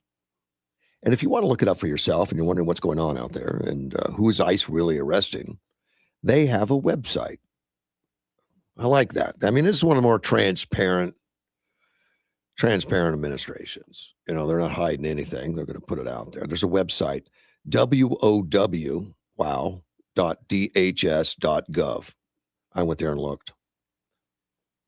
Yeah, see who was arrested in Yuma. Yeah. Mostly people from Mexico, but also some Guatemala and an Iranian, I think it was Iran, was in on it. But it lists their crimes and all that kind of stuff that they're convicted of. And I forget how many it was. I think it might have been 30, maybe 20 to 30 or something, just in Yuma. So you can take a look, get on that website. In fact, I found that you could just point out a nationality and see how many in the country that were Chinese, or how many in the country were Somalians, or how many in the country were Mexico or Cuba, whatever. They list it any way you want, by city, by state, by nationality. So it's user friendly, or I wouldn't have been good at it. That's a requirement. If I'm going to use it, it has to be user friendly. I'm going to take a break, and I'll be right back. AM 560. 73 and mostly sunny today, 10 to 15 mile per hour winds, clear and 49 tonight. Winds will pick up tomorrow, sunny and 67 with southwest winds at 15 to 25 miles per hour, clear and 46 on Wednesday night, 68, not as windy and sunny on Thursday. What's up, Yuma, and hello, Russ Clark Show listeners. Johnny Porter here, and I just made the switch to Allo Fiber, and it's a game changer. Lightning fast speeds for streaming, working from home, and gaming. No buffering or slowed down speeds. It's time to ditch the glitch and switch to Allo Fiber. To be a part of Russ's show, call 928-344-5258. That's 928-344-5258. This is as real as it gets. Get up, get kids up, feed the dog, feed the kids, out the door, work, pick up kids, dinner, bath, bed, repeat. You strive all day to make life better for them. So why not make life better for you? Get strive-free checking at Avenir Financial. No frills, no fuss, no monthly fee. Open a strive-free checking today at avenirfinancial.org. Certain restrictions apply. Federally insured by NCUA.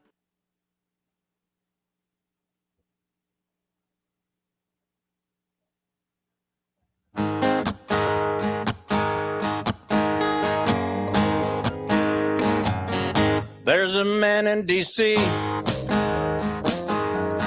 stands 6'3". He's fighting for you. He's fighting for me. AM 560 KBLU. Russ Clark with you, and I have a caller on the line. Good morning.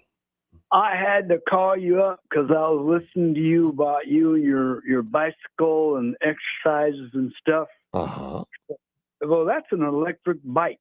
You don't ride that. You don't pedal that baby 5 miles. You ride that baby 5 miles to the gym. Not completely true. I have what they call pedal assist. Yeah. So I do pedal, or it doesn't go. But it's just the way the thing's designed. Right. And but you don't pedal as hard as you would have if it was just a plain bicycle. that's correct. It's correct. And well, I do not really. I mean, I pedal as hard as I would. The difference is, instead of going 5 to 8 miles an hour, I'm going 15 miles an hour. Right. But right. I'm using the same force probably that I would be if I went a lot slower. So Well, the fact that you're pedaling and you're exercising. that's exactly true.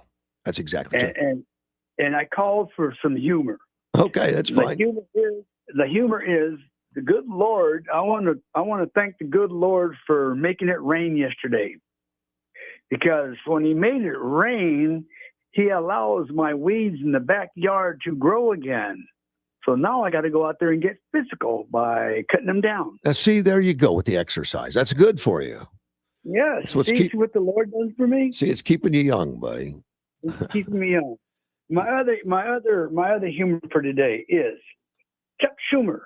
Uh-oh. In 1996, he said, voter ID is common sense. In 2026, the same man says voter ID is Jim Crow. Yeah. He's changed a little bit, Gilbert. And that's a great point. And it's so obvious because everything's taped. It's all out there. You can get it. In fact, I should start recording some of those quotes and just start playing them to confuse people. You know, the thing is, why aren't we, the GOP, bringing it out and putting it on the news? Well, why aren't we doing that? Well, it is at times. It is at times. Yeah, but not. Oh, I haven't seen it. I haven't seen that one. You're the first one brought that one to my attention, but a lot of them said that. Obama and Clinton. Sure. They all said that. Oh, they've all changed. Now Hillary Clinton is out saying that the policies of Biden were bad. He doesn't mention by name, but the previous president's policies were bad on immigration. And she used to spout about we needed walls and we needed illegal immigration. The only reason she was against it was because Trump's idea. It's just a matter of stupid politics of we don't care about what's good for the country. This is bad because I'm not the one accomplishing it and Trump's doing it. So we gotta be against it. It's so ridiculous, Gilbert. Yep. I agree with you. And I guess there was another shooting in Rhode Island. Did you hear about that? No. At a hockey game? Yeah. And trans. Again, trans seems to be a very high percentage of these mass shootings. They initially called it a woman, but it turned out to be a trans. Yeah. Now, that's some more humor. If you said it was a woman, then they go, "Oh no, it was a trans." Something was pointed out to me that if you go into any AI, artificial intelligence, whether it's Grok or ChatGPT or anything, and say, list the number of trans people involved in shootings, you're not going to get anything. They won't do it. Oh, I wonder why. Well, I'm sure the operators and owners of those systems have blocked it. Yeah, I guess. Yeah, because I thought trans was important. We should be able to see their achievements, Right. So I want to give you a thing on heart. Okay. I don't know if you remember, I had a quadruple bypass. I was 55 years old. Not top of mind. I'd forgotten about that, but yeah. Yeah. But the thing is I felt good. I was very physical. I worked, did a lot of work, did a lot of softball, did a lot of stuff, but I also did a lot of stupid things in my life.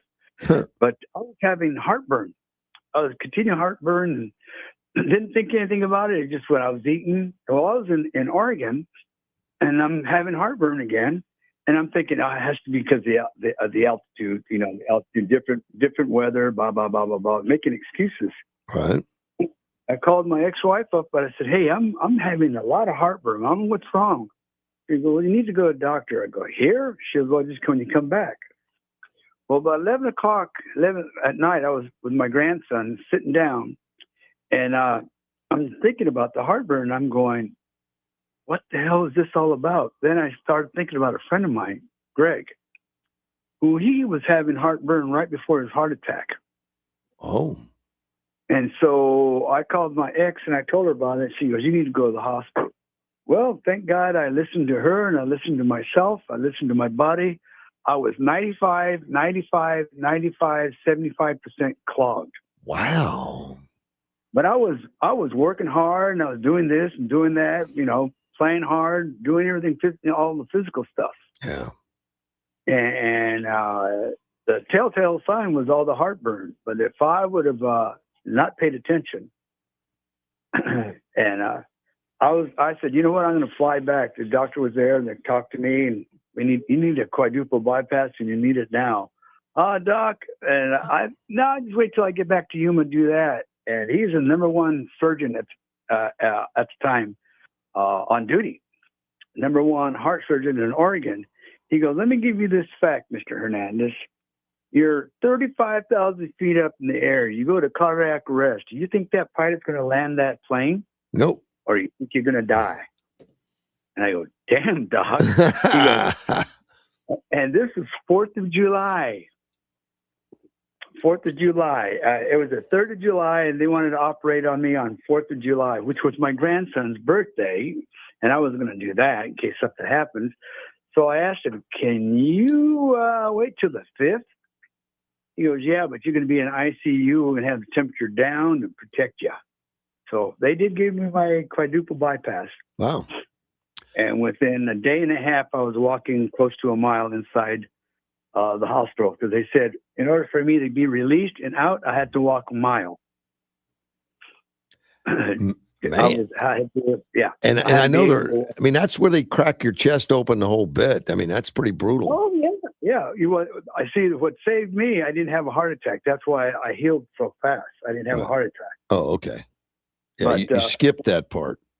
Yeah. With some more humor, they wanted me to see the video of what they're going to do. I go, "No, I don't need to see that." Smart. He goes, "Well, you need to look and see what we're going to do." But I go, "No, I don't."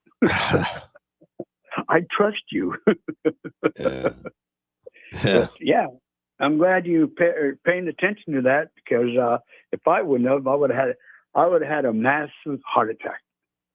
Well, You know, and part of the reason I talk about it on the air is just so people pay more attention to little things, get them fixed. Like I'm going to have this thing taken care of before it's a problem. Yeah, exactly. And that's basically what he told me. Yeah. You need to get done, because when you have a heart attack, it's going to be massive. It's going to be massive. You may not make it to the hospital. Yep. And the convincing part was that if you're 35,000 feet and you have a massive heart attack, you think he's going to land the plane? Yeah. You're right, Doc. But anyway, in relation to what you're doing, piece of cake. I have a couple of friends that had that pacemaker in. Yeah, it always is a piece of cake when it's on somebody else's body, but now it's on mine. It's a whole different story, right? Yeah. Well, hey, you can rest assured now. Remember the day when the pacemakers came out? You couldn't be around a microwave. Correct. Way back when. I remember that when microwaves were brand new, and there were always signs, no pacemakers are allowed in this area, and all that stuff. Yeah.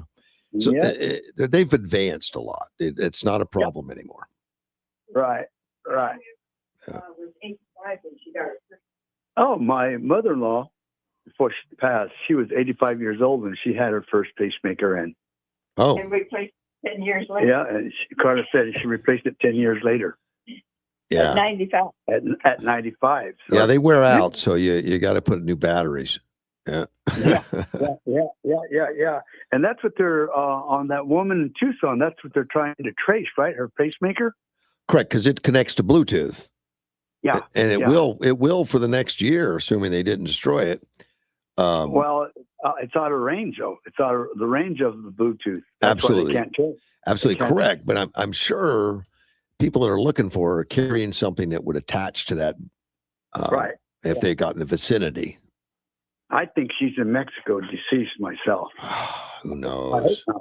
Here's something else about that pacemaker. Even though she dies, will keep her heart beating for the next year. Wow. Wow. Yeah. That's cool. I don't think it does her any good, but that's kind of weird, right? Yeah. Hey, one more thing before I go. And again, some more humor. My kind of humor. Wasn't Craddock the one of the people that did not show up for your debate? No. For the school board? No, I don't think so. That wasn't her? I don't recall, but I know I have a relationship with her, and she wouldn't have skipped it unless she was. Well, wasn't she on the school board when you had that debate with Yuma Union High School board? She was, but I don't think she was running at that point.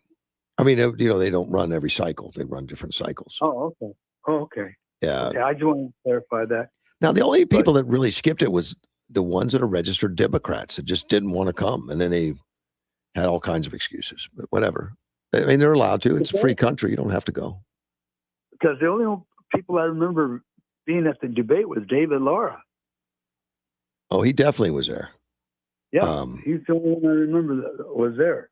No, there was somebody else. No, because we definitely had Jeff Stoner, which was a different. He's District 1. He wasn't even on there. And David Ibarra. Yeah, there was two of them. So that's for District 1, though. That's District 1. Well, yeah, we had like David 5. Ibarra, Dave. No, that's District 1. I think we threw them all together. At the Civic Center, I don't think so. Oh man, I'll have to go back and look.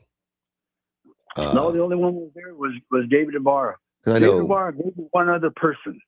Well, Not David Chris. Ibarra, Well, Chris David Larson. Lara. Chris Larson was one, and then there was another guy too that was running for that one. Yeah. David Ibarra and Stoner were District 1. That's right. So they did it by themselves, just the two of them, and then I had quite a few for the high school, but Christy Craddock was not one.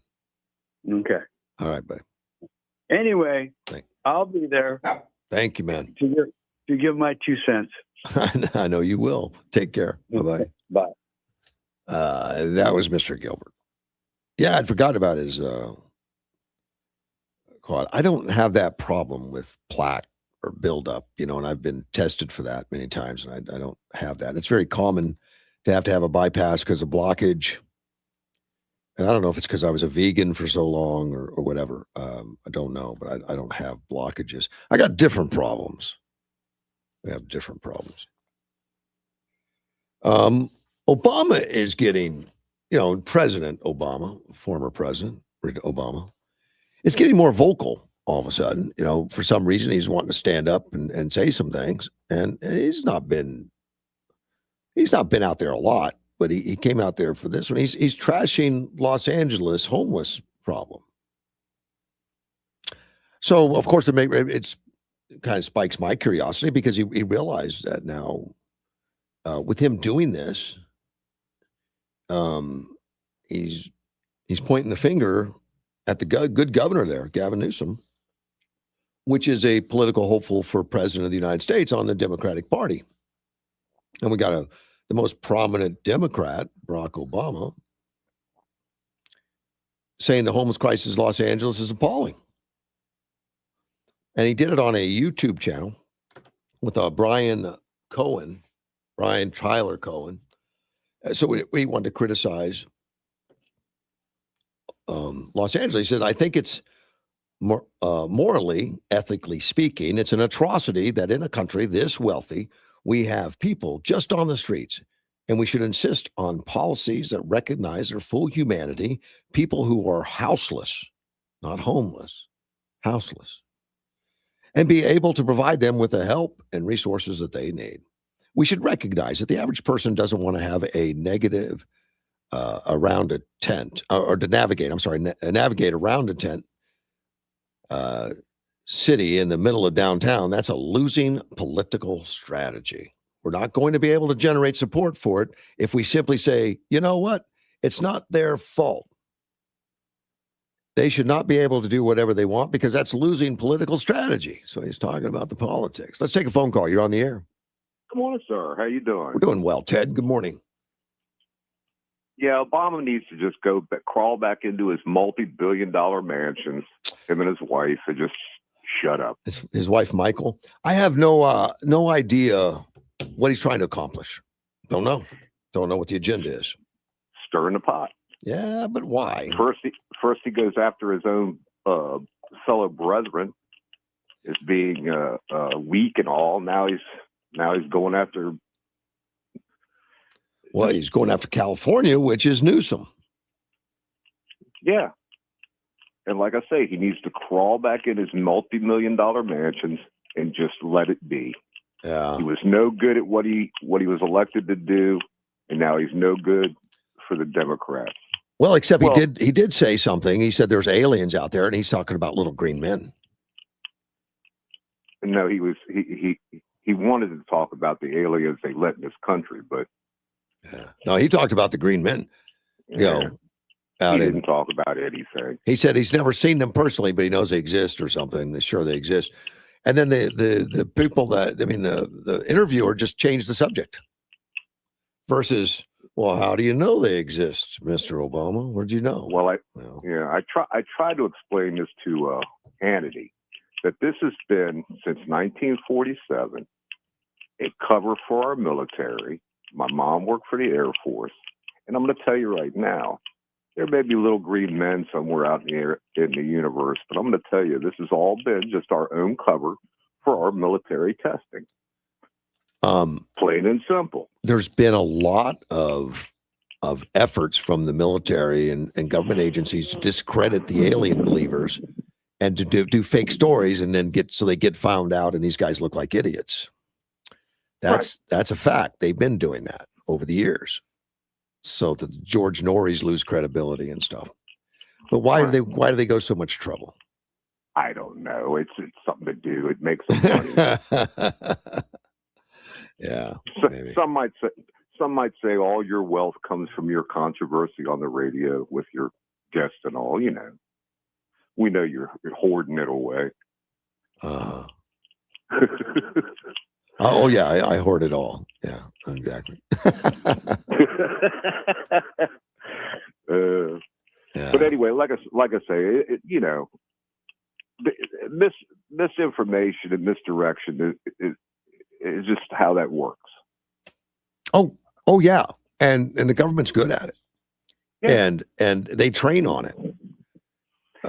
They definitely. I mean, that's how they cause disruption in other countries and all kinds of stuff. And that's what Mark Kelly was doing too when he was talking about you don't have to follow a Bay and order and stuff, and he did it cleverly and stuff. So it didn't seem to be direct and all that. And for cover, him and the Seditious Five did that. But they said that followed one of their ops books to the letter on how to disrupt a foreign country. Right, and he may have been a great astronaut and all that, but I'm telling you, his mental capabilities are not that great, especially when it comes to politics. Yeah. No. But I don't like him. I like him less every day. Right. Like I say, this is the best cover there ever was for our military, and for Boeing and all the rest of them. Martin Marietta. Really, illegal aliens spacecraft aliens are covered. How are they covered? Well, that's the best diversion there is, man. Just give them other stuff to think about. But you got these pilots that see stuff, and a lot of them will not report it. They'll just not report it, and a lot of them just get called, names about it. Like you're seeing little green men today. That's not fun. Right. Not good for those pilots. Like I say, diversion is the best. Yeah. Give them a little bit. Like it's like the one they use about the frog and the boiling water. Sure. If you put him in there from the get-go, he doesn't react. But if you throw him in there while it's boiling, he tries to jump out. Yeah. Well, but no, believe me, I told you about my mom in the Air Force at the Pentagon. Right. Okay, for the Air National Guard and all. Sure. One Friday, her boss, Colonel Neese, was jerked out of his office and sent to Newfoundland because there was something going on up there. Mm-hmm. Now, she never got wind exactly what it was, but when he came back, it was nothing said about it. But this was just all of a sudden he was sent up there when we were having a little bit of a problem in the North Atlantic. But like I say, you throw enough stuff up, it sticks. Yeah. All right, man. I appreciate you. Okay. All right. You too, man. Have a good day. Bye-bye. Yeah, little green man. I got to correct something. Yeah, I hate doing that. Told you I got a call from, I got a note from a caller that had a helicopter ride in 2017 that cost him $67,000. And that was after he was covered by Cigna. I got it wrong. The whole bill was $67,000. Cigna covered 100% of it. So he was lucky because a lot of insurance companies today are not going to cover, and it's more money than 67. Of course, 67,000 isn't worth what it used to be. It's going to be closer to 100 today.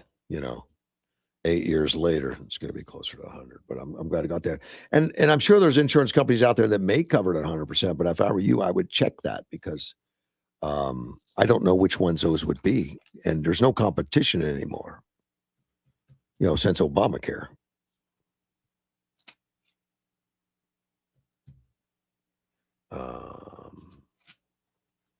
And I got somebody saying she doesn't need any more confusion. Don't jump in that boat. What of spacecraft and stuff? Okay, I won't jump in that. I'm open on the subject though. I'm listening. I want to talk more about Barack Obama and what he's saying about the homelessness crisis in Los Angeles, and he's going after it, calling it an atrocity, and the billions of dollars that the elected officials have thrown the problem of, for years, just throwing so much money at it. It's crazy. And they don't fix it. I'll give you some of the real numbers in California anyway. The numbers that we've got, it's pretty weak. The numbers are, weak as far as complete. They're not complete. It's like they don't care enough to count them or to keep an estimate, which I think is intentional. We'll be back. It's Tuesday morning, almost 8 o'clock, AM 560.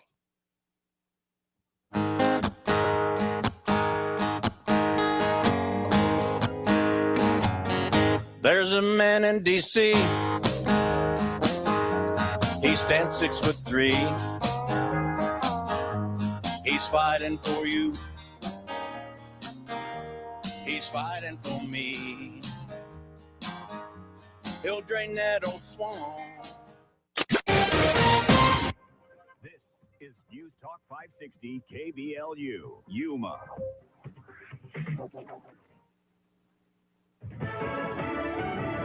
He was a force of nature like few others before him. I'm Dave Anthony, Fox News. That tribute to the Reverend Jesse Jackson came on Truth Social, where President Trump posted after his death. He was a good man with lots of personality, grit, and street smarts. I would like to be measured by my box score, not by the home run or the strikeout, but being a long distance servant. The late Reverend Jesse Jackson was a fixture in Democratic politics whose self-stated mission was to help people find common ground. His family announced his death in a statement saying Jackson died peacefully this morning, surrounded by his family. His unwavering commitment to justice, equality, and human rights helped shape a global movement for freedom and dignity. That's Fox's Madeline Rivera. Jackson had been battling neurological disorders, including Parkinson's disease. He was 84. There was a new round of U.S.-Iran talks today in Geneva through a mediator, Fox's Trey Yingst, monitoring from Tel Aviv. We do know from Iran's foreign minister, who just released a statement, that principles of understanding were agreed to with the United States. Now, Iranian state media says that technical details were discussed, including Iran's nuclear program, with uranium enrichment and stockpile levels being covered. President Trump has threatened the U.S. could attack Iran again like last year if they don't scale back that nuclear program. Iran's supreme leader warned today the strongest army in the world can sometimes be slapped so hard it cannot get up. The same U.S. negotiators in those talks, Steve Witkoff and Jared Kushner, also brokering peace negotiations today in Geneva between Russia and Ukraine. U.S. Ambassador to NATO Matt Whitaker tells Fox, it's going to take both sides to come up with a way that they can agree to end this war. This is quite a celebration day. Not only Mardi Gras parades and festivities, Brazil to New Orleans the day before the Christian season of Lent begins. They also rang in the Lunar New Year across Asia. That's in China, starting the year of the horse. America's listening to Fox News. You know, one of the most rewarding parts of sharing Relief Factor with you is hearing real stories like Sandra. She wrote into me. She said, Glenn, I've been hearing about Relief Factor on your radio show for a couple of years. I finally decided to try it because nothing else was helping with my back pain. With the 3-week quick start, I went for it. I feel like a new person. Sandra's own words, and it's gratifying to hear. Thank you, Sandra. When I read stories like this, I remember how I was starting to lose hope, and it feels good to help people all over America live pain-free again. It was created by doctors. Relief Factor is a 100% drug-free product using 4 key ingredients that supports the body's natural inflammatory response. And hundreds of thousands of people have ordered Relief Factor, and like Sandra and me, over 2/3 of these people go on to order more month after month. So try it yourself. The 3-week quick start. See how Relief Factor could be a game changer for you as well. Call the number 800-4-RELIEF. 1-800-4-RELIEF. Or go to relieffactor.com. Don't wait any longer. Get out of pain today.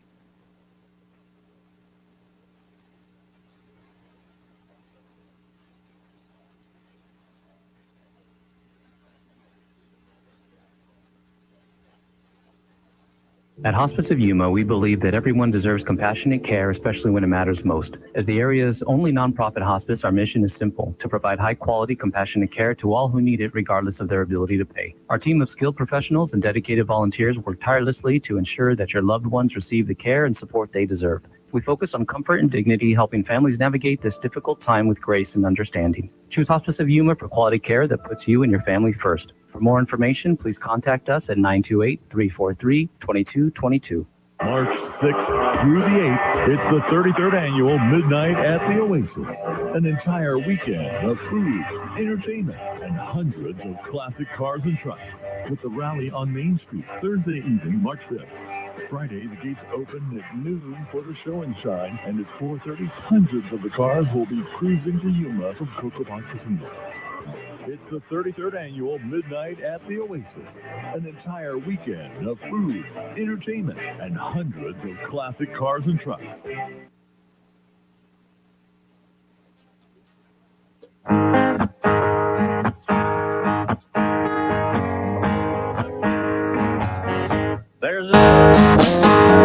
He stands 6 foot. AM 560 KBLU. Russ Clark with you. It's Tuesday morning, 8:04. I got the phones on hold for just a minute. I want to cover some quotes from Barack Obama first on his homelessness atrocity that's going on in the state of California and in Los Angeles. He says, we're not going to be able to generate support for it if we simply say, you know what, it's not their fault. And so they should be able to do whatever they want because that's a losing political strategy. That doesn't mean that we care less about those folks. It means if we really care about them, when we got to try to figure out how do we gain majority support and be practical in terms of what we can get through at this moment in time and build on those victories. So he's talking about political achievement so that he can get political votes. I don't think he really cares about the homeless myself. I think it sounds like we just got to figure out how to help the best we can to gain majority support. He wants a majority support. So, they reached out to Los Angeles, the people doing the article, reached out to Karen Bass and couldn't get anything. Because California spent billions to combat homeless. But they spend billions in patchwork, hotels, put them in hotels for a while. Buy them some tents or something and put them somewhere. But no real solutions. Because solutions requires, working on the person, not just working on where you're going to live, but working on the person.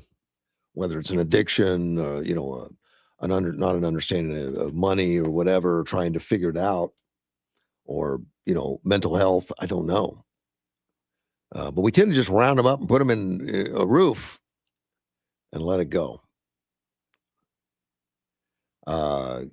California Gavin Newsom said, and he just touted this. Of course, it's in a political season, so he says 9% statewide drop in homelessness.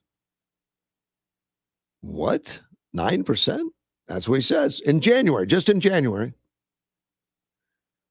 Of course, he can say whatever he wants because there's no way to double check it. He said new investments to create more shelters and service. Again, it's just put up a shelter and you're a hero. But that doesn't usually solve it. It's like putting people in the projects. They've got roof over their head filled with crime because they don't have a good program. So no one in this country should be without a place to call home. In California, we're providing there is a solution. We're proving there's a solution. The strategies that we've put in place are working, and they're turning this crisis around. But we're not done. We won't stop until everyone has a safe, stable place to call home. Which I guess sounds very political and very upbeat and all that, but 9% drop. So I try to, I Google it and I try to, ask some social media, some AI. Where do you get that 9%? Well, the only thing AI says, it's been written that was 9%. It doesn't give where the statistic comes from. It's just somebody said it. They do have some numbers going back to 2020, though, in California, and I thought it was interesting. In 2020 in California, there was 500,000. 2021, unknown because they didn't count. 2022, 181,399. Significant increase. 2023, they say it was 171, so it was down 10,000. Approximately, and then it gave a note that they only counted select communities and they tried to average it through some special math. Interesting. 24 was back up to 187,000. And then in 25, they said it was 179. But that's an estimate. And again, they didn't survey all the areas. They just surveyed some select areas. And it doesn't tell you which ones. So it doesn't sound like they're doing much of accounting or much of a real calculation at all. Sounds very political to me. And now he's saying, Gavin Newsom is, that in January, just January this year, was down 9%. But I can't find anything to support that other than articles are saying that they're mimicking it, saying that this is what was written. I don't believe any of it. I don't know what their models are on gathering information, and even according to their statistics, pretty weak. They don't really count. I don't think they want to know the problem. But Obama, let's see, Tara Gallegos said the governor agrees with Obama, and that's a Newsom spokesperson. The governor agrees with Obama and was working to create a model to combat the problem that should be replicated nationwide. So he's a trendsetter. So nationwide, we should lie about the numbers and it all looks good. That's why Governor Newsom is the first governor in California history to make addressing homeless a statewide priority. He is turning around a crisis that was decades in the making by building support and systems of care to help people exit homelessness for good. That's also why, for the first time in decades, California saw a 9% decrease in unsheltered homeless in 2025.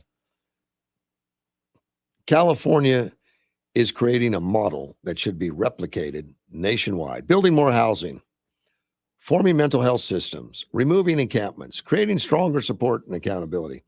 I certainly haven't seen any of it. And like I said, the 2025 numbers, and it's not down 9% if they're saying 9, for the state, because I just gave you the numbers. The state of California said it's 187 in 2024, 179 estimated in 2025 because they didn't count all sites, which would be down a couple percent, not 9. But he said, Gavin Newsom said January. His spokesman said 2025. I think they need to get on the same page. Well, I think they're making up the 9% anyway, so it doesn't matter. It doesn't matter where they say, what they say. I don't believe the numbers.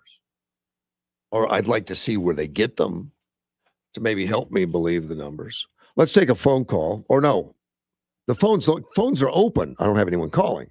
Phones are open, 928-344-5258. Clinton is in the news. Hillary. I don't think Bill's all that anxious to get in the news. He's got a lot of Epstein stuff going on. So I think he's kind of quiet.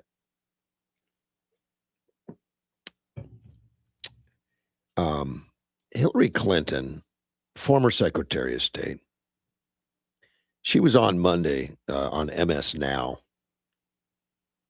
It used to be MSNBC. Now it's MS Now. And she was on a panel with Democratic strategist Maya Rupert. And I guess they didn't agree on some things.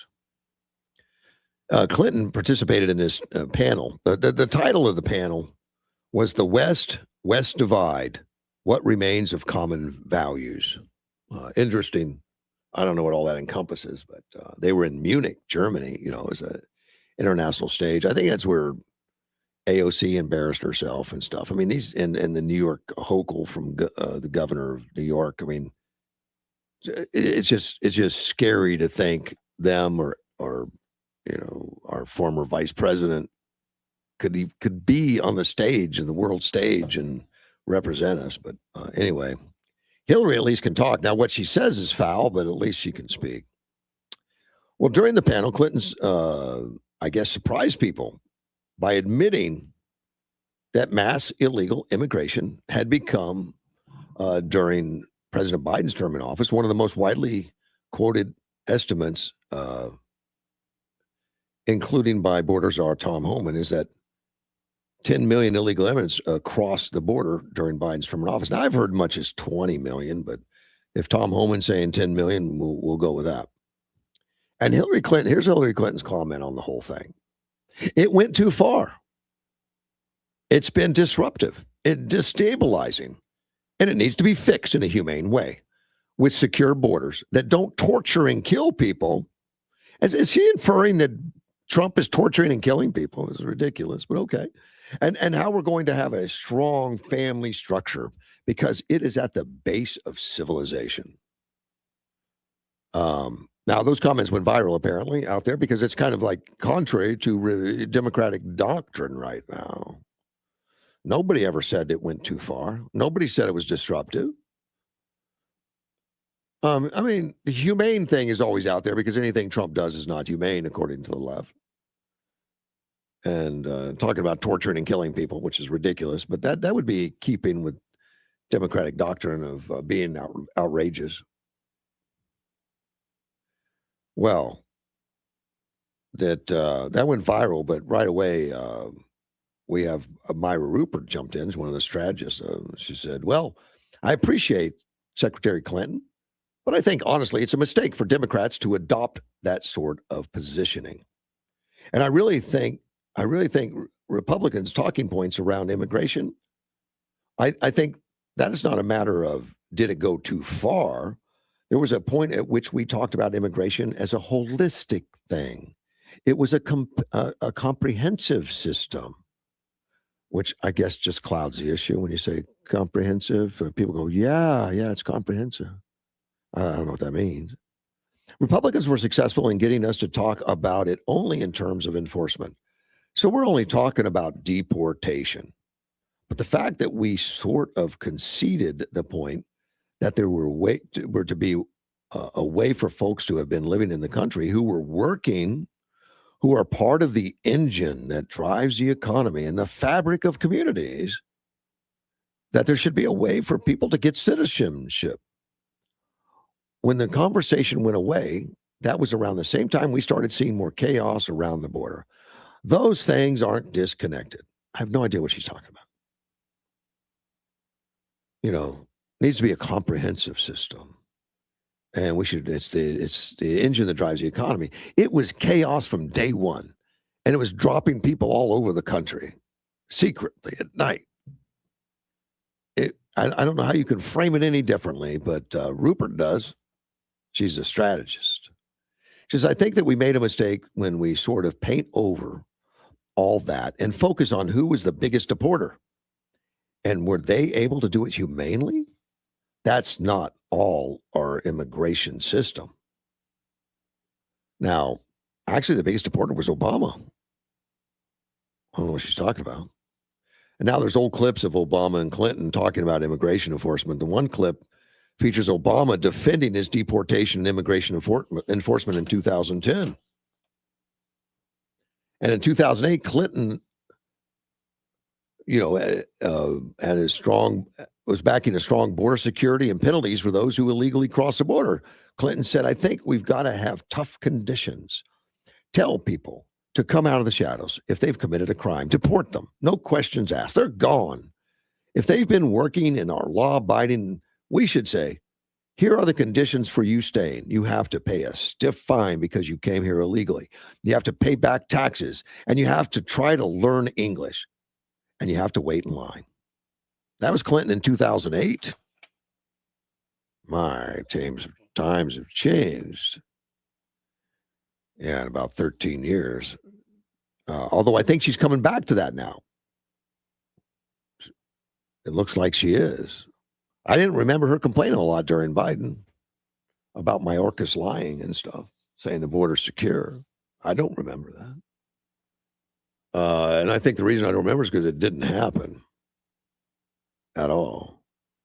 So there's a lot of confusion and changing going on between Obama and Clinton now and some of the stuff that's coming out. And as they're laying the groundwork for the next presidential race, because that's coming up. I know we got an election in November, but I think they're thinking beyond November. Let me see. States redistricting. I want to talk about that again. That's not going to go away anytime soon. There's been a flurry, I tell you, states redistricting. The latest is the Virginia legislature, and you may have already heard about it. They're fast-tracking a proposed congressional map right now that would give them up to 4 more left-leaning U.S. House districts. Now, keep in mind, they talk about this like it's a done deal. Like if we do this redistricting, we're going to get 4 more, and they're potentially could. They're going through, much like Texas did. Texas did the same, only to favor 5 more Republican seats.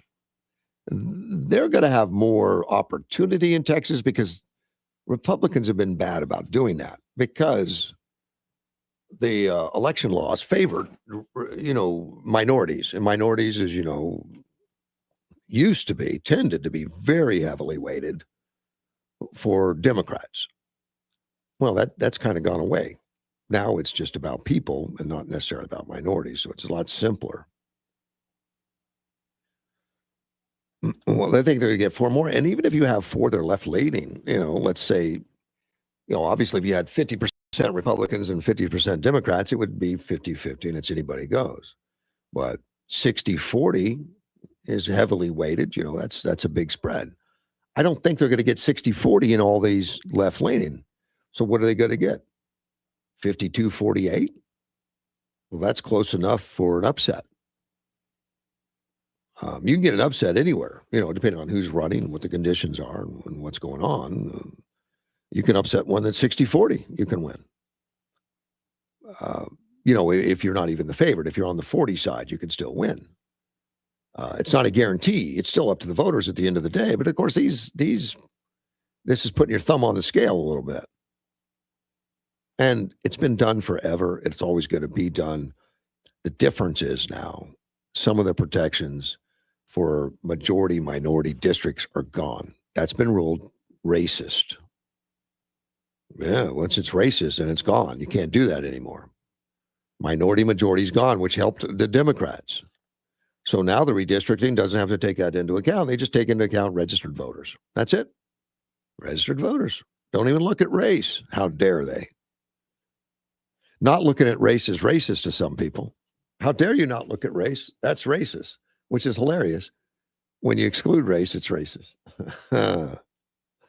Well, this map by Governor Abigail Spanberger, she's expected to sign it early next week. Now, Virginia voters are getting ready to vote this spring already on which would give the legislature the opportunity to change the map. That's what she's going to sign if they vote on it. It's a ballot measure, much like California did. And California successfully passed a ballot measure in last year that they give them an opportunity to change the redistricting, which I'm not too concerned about it. California doing it because they were so heavily gerrymandered anyway. How are they going to squeeze more seats out than they already do? I mean, they have a very small representation of Republicans in the first place. Well, they want to bypass the nonpartisan commission, which a lot of states went to a nonpartisan. Arizona also went to a nonpartisan, which is 5 people, 2 Democrats, 2 Republicans, and 1 potential independent, which never is, and they tend to be leaning Democrat every time I've seen it. It's been Democrat. It's been 3-2. And the votes are always 3-2. Well, so there's one tiebreaker. So it comes down to one person. Rather than the legislature does it, it comes down to one person does it, approves it, and puts it through. Republicans are calling Democrats redistricting unconstitutional power grab.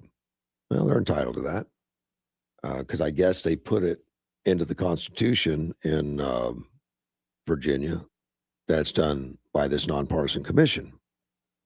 I'm talking for, the state constitution. But you can change the state constitution by a referendum, which they're expect a ballot measure. So I think it's a weak argument to say it's unconstitutional. It's unconstitutional. They do it without the voters doing it. Democrats are counting that it's a necessary step to balance out partisan gerrymandering already implemented in other states by the GOP. Gerrymandering is partisan, and it's been done forever, not just the GOP. And the states that are most atrocious are Democrats, if you look at it logically. Republicans want to defend the House majority that they have right now, razor thin majority in the House this November. Trump has asked for it because if the Democrats get the majority, even if it's a 1, then they take control of the agenda items. And that agenda will be every day to impeach Trump. You don't have to have a reason, just impeach him. And we know that's the plan, and many have said that's the plan. So let me see. There's a Virginians for Fair Elections, I guess, organization putting out commercials. They said it's happening all over the country. Politicians are redrawing maps to rig the midterm elections, and Virginia can't sit back and do nothing. Well, Virginia's already heavy Democrat. I don't know how they're going to squeeze 4 more seats, but yet to be known. The Democrat-aligned Public Advocacy, that's another group. It's spending an initial 7 figures to run the ad statewide in the state of Virginia. If the new map, if implemented before the midterms, would give Democrats a shot at flipping 4 GOP-held congressional seats by turning a 6-5 edge in the state's U.S. House delegation to a 10-1. So right now it's 6-5, and they think they can turn it to 10-1, and maybe they can. Something tells me I doubt it. But I don't know. That means that each one of the districts is only going to be a razor thin advantage Democrat, and that can be overturned with the right with the right candidates and the right campaign if it's thin. There is a Virginians for a Fair Map Republican-aligned group that opposes the redistricting. That's fair. Virginians came together to pass a bipartisan redistrict reform, a process that took the power to draw out of politicians' hands. Now, politicians in Richmond want to undo that process. And that's why they have a 6-5, because it's bipartisan redistricting. And the Republican National Committee has called the Democrats' push in Virginia a power grab. And it's probably true. Power grab. The one in Texas can be called a power grab too, when they made it 5 more, Republicans, which was fair. After they could redistrict and not take race into account, then they can redistrict, and it turned out 5 more seats for Republicans theoretically. The Democrats were dealt a big blow after the local court blocked their effort to amend the state's constitution in order to redraw the lines, with the circuit court judge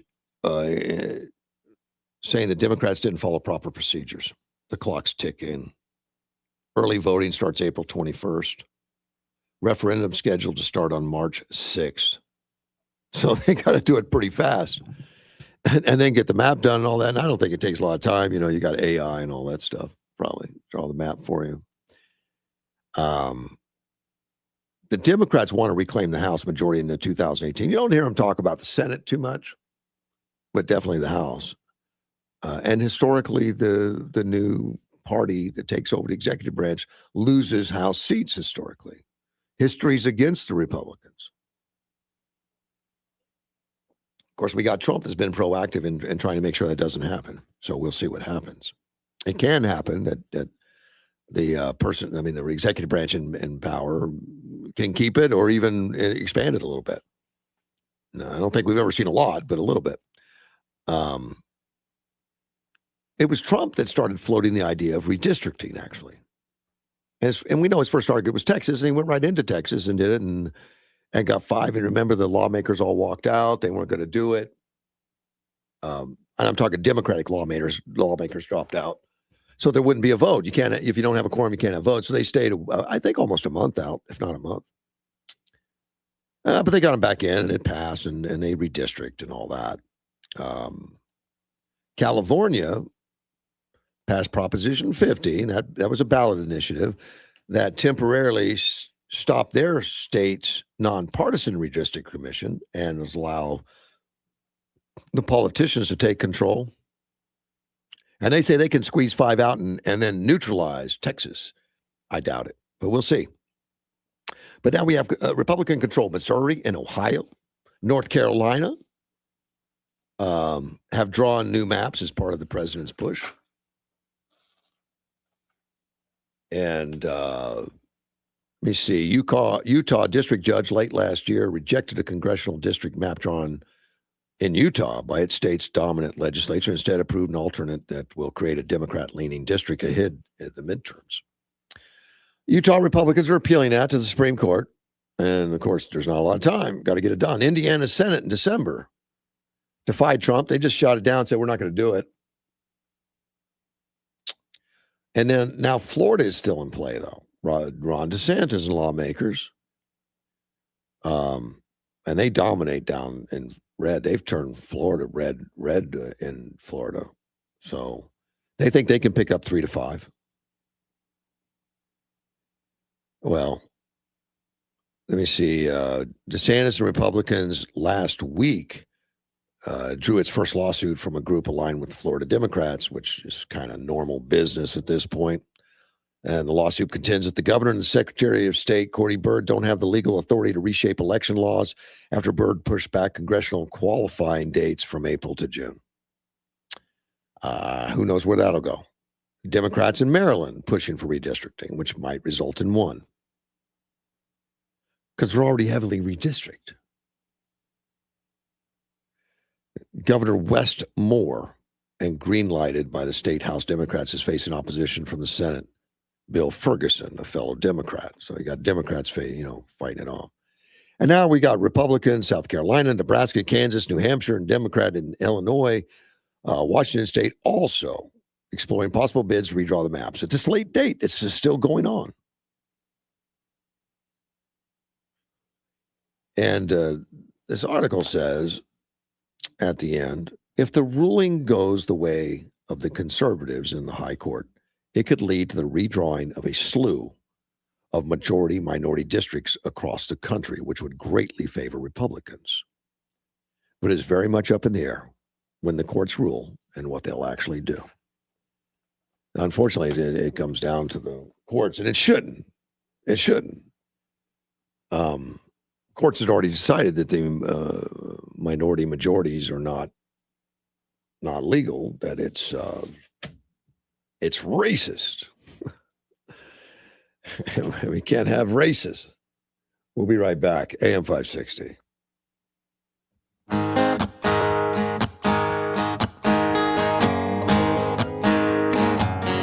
There's a man in D.C. He stands 6'3". He's fighting for you. 73 and mostly sunny today, 10 to 15 mile per hour winds, clear and 49 tonight. Winds will pick up tomorrow, sunny and 67 with southwest winds at 15 to 25 miles per hour. Clear and 46 on Wednesday night. 68, not as windy and sunny on Thursday. We're the comfort experts, people you can trust. Ask our customers. That's why they count on us. Over 50 years of service, keep us going strong. We've got a name you can depend upon.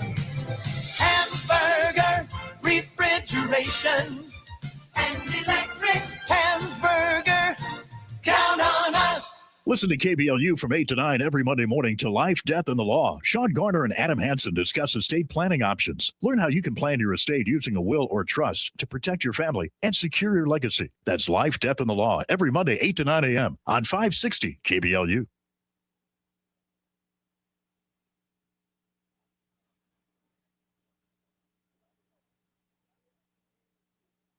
Crime is already skyrocketing in 2026. Now, you may already own a firearm, but before you face the financial, the legal, the emotional weight of pulling that trigger, there is new technology, a smarter option. It's non-lethal, BYRNA.com.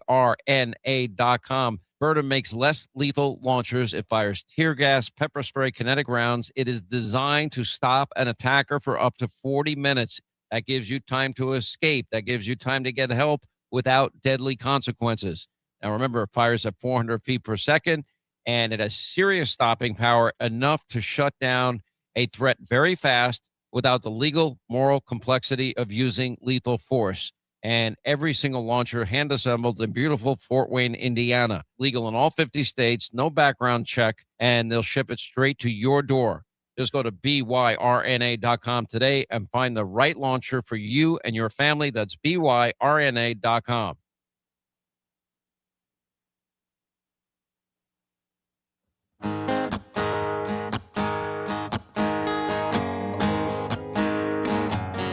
There's a man in D.C. He stands 6'3". He's fighting for you. AM 560 KBLU. Russ Clark with you. It's Tuesday morning, 8:34. Phone lines are open. 928-344-5258. Let's take a caller. You're on the air. Can I complain one more time? Go right ahead. Complain. This is the perfect time for the Republican Party. For Westmore's state. Right now, they've got a huge sewage leak into the Potomac River, filling it with sewage. Yeah. He's got a bridge laying in the bay, north to south route. Yeah. He's a real good manager of the state. No. Now we've got one in California. Let's see, a quarter of the state's housing burned to the ground. I don't think it was a quarter, was it? It was Palisades on. It was a lot. You're right. It's a big number. I don't know if it's a quarter, but it's a huge number. So I didn't think about the percentage. Yeah. Right. One more mismanaged state. Sure. Even though Trump was out there and told them what they needed to do about their forestry and all and cleaning up their crap. He flew out there to tell them, I'm in your corner. I'm here to help you get this, and this done, and we'll work it out. And they didn't do any of it. Right. They agreed to do it, then they didn't do it. We've got a territory called Puerto Rico that's just a giant swill when you walk a block off the tourist route. Well, yeah, and my understanding is it is the highest per capita of food stamps and public assistance. I mean, they live on it. Right. Yeah. When the Spanish should be the ones paying for it. Right. Since it was their territory originally. But, yeah, we'll just send them the bill. Send it to Spain. Like I say, the Republicans have such a huge opportunity right now, Russ, and they ain't doing it. Call them out. Call out Westmore and Newsom and the rest of them and say, hold up a picture of their state. One burned to the ground. Mm-hmm. Yeah. Can't get insurance for their people. Yeah. Yet to take care of the problem that caused it in the first place. Then we got Maryland. Got a huge sewage leak into the Potomac. Thank God nobody eats the fish out of it anymore except for the poor people living along the shorelines. A bridge in the water, forcing everybody to go through the congested route of 95 north to south. And you want these people running our country? I wouldn't let them touch a porta potty. Right. So there's my and complaint. And I'm glad you mentioned the sewer system. Trump's already talking about that. He wants to jump in and clean it up. He doesn't want that to happen to the Potomac. I mean, that starts to affect DC, man. Right. Well, it's downstream is the problem because a lot of people still eat out of that river, even though they've been told not to. Remember, I told you they came around to my house down there in Westmoreland County, wanting to know how much fish we ate, what kind of fish we were eating out of the river. I said, I don't eat nothing out of that river, please. Oh, no, that's pretty dirty. They had some major breaks there in the Potomac. And, of course, I forgot about the bridge being down. It's going to be down for a couple more years, I would assume. I looked up the houses, and they said in Los Angeles alone, it destroyed 13 to 16,000 residents' homes, and less than 0.1% have been rebuilt, fewer than 30 homes total. And 70% of the occupants, the residents displaced by the fires, have not returned to their homes. Right, and the businesses, but why open a business? There's nobody there to be a patron. Yeah. So they've lost all those businesses. I mean, I don't believe anything of the statistics out of California. He'll do anything. Him and Kamala do anything to lie about it. Oh yeah, to lessen the effect. Well, they'll blame Trump. Well, it is Trump's fault for not kicking him out of power. You know what I mean? Yeah. Well, if he would have, I mean, he could. If he could, he would have. But I'm going to tell you, this is a perfect opportunity for the Republicans to go, do you want this or do you want this? Yeah. But we'll see if they play their same old lame game and don't go after them like they're supposed to. But you're doing something that's logical, and that isn't always what wins in the election. Edward called in a little while ago with some sarcasm and pointing out that he's going to give everything away and do everything. And people vote for that, just like Mandani. They voted for it. So we get what we ask for at times. We vote for a crook like Mandani or a socialist like Mandani, and we don't get anything that's promised because he doesn't have the ability to give it to us. Right. Well, it's no different than when they came after Trump when he made that comment about poisoning the blood of Americans. Mm-hmm. Remember that way back when? Oh, I don't remember it, but yeah, it sounds like him. He was talking about figuratively speaking, not injecting them like they did in the South for testing for syphilis. Oh, they took it as a literal. We're going to go out and inject people, something. Well, inject them with his verbal malice, but that's all you have to do is just change the citizenry, and once you've changed them, you take control of the agenda. Right. So they have a perfect opportunity now, whether they want to play hardball or not politically. And I don't think they're going to take it. I think they're going to be, like let's say a Southern gentleman type and not go after it. It's too late. They just have to do it. Well, just like Trump does when he holds up the pictures of the convicted rapists and child abusers and stuff like that. I agree. We got to keep talking about it. We got to keep telling them, but the logic doesn't always work. They're not going to take the time to listen to it. And they lie with their own statistics, like the statistics that Newsom's throwing around about the homeless. I don't believe any of it. Now, I don't have any proof that he's wrong. I just don't have a trust in him, and he doesn't give any backup as far as how it's calculated. He just throws a number out there. Well, we're 9% better, and the numbers I look at that's produced by them don't show that. Well, let's put it this way: if it's one homeless, he's failed at his job. Well, I don't think you can't get rid of all of it in a free country. But don't care. But you can't. I mean, there's nothing you can do. I've gone out and talked to homeless people and said, "Hey, man, I'll give you a ride." And they said, I love it right here. This is where I'm staying. I know that. Yeah, I understand that. I understand all that. I've been there, done that. Right. But just like the Obamas, just be quiet. Do something. We don't need to hear your rhetoric. But that's how he gets elected. That's how he keeps people motivated to say, "Man, that's a great guy. Look at all he's promising. Look at all he's done." And all he's done is make numbers up and throw them at you. And he gets glorified for that. And he may end up being the Democrat nominee. Just like I told Dunn, I don't want to hear any more. I just want to see a mini reactor out here powering up my power, so I don't have to pay so much. I think it's a possibility. In fact, that's what I want to hear. I talked about one the other day that just got that the U.S. government's looking at. They shipped one in. They I saw it. And I don't even know who made it. I don't know where it's really from. Just that they have one. It's probably from a foreign country. I don't think we built it. Well, like I said, that hillbilly state where my mom lives in Tennessee, they've already got one up and running and getting ready to put a second one online. I don't think that's true. I have not read about it. I don't think it's true till I read about it. What is that in Tennessee? Yeah, Middle Tennessee and East Tennessee. All right, I'm going to take a look for that mini reactor. Try and find it. She said they're professing that they've got it up and running. Are they keeping it quiet? Are they keeping it low down? Might be, how people are about nuclear fission. Man, I think they'd have a parade.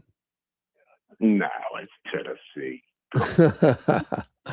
What is it to run the moonshine stills, or is that for AI, or what is it? Hey, that's still not legal.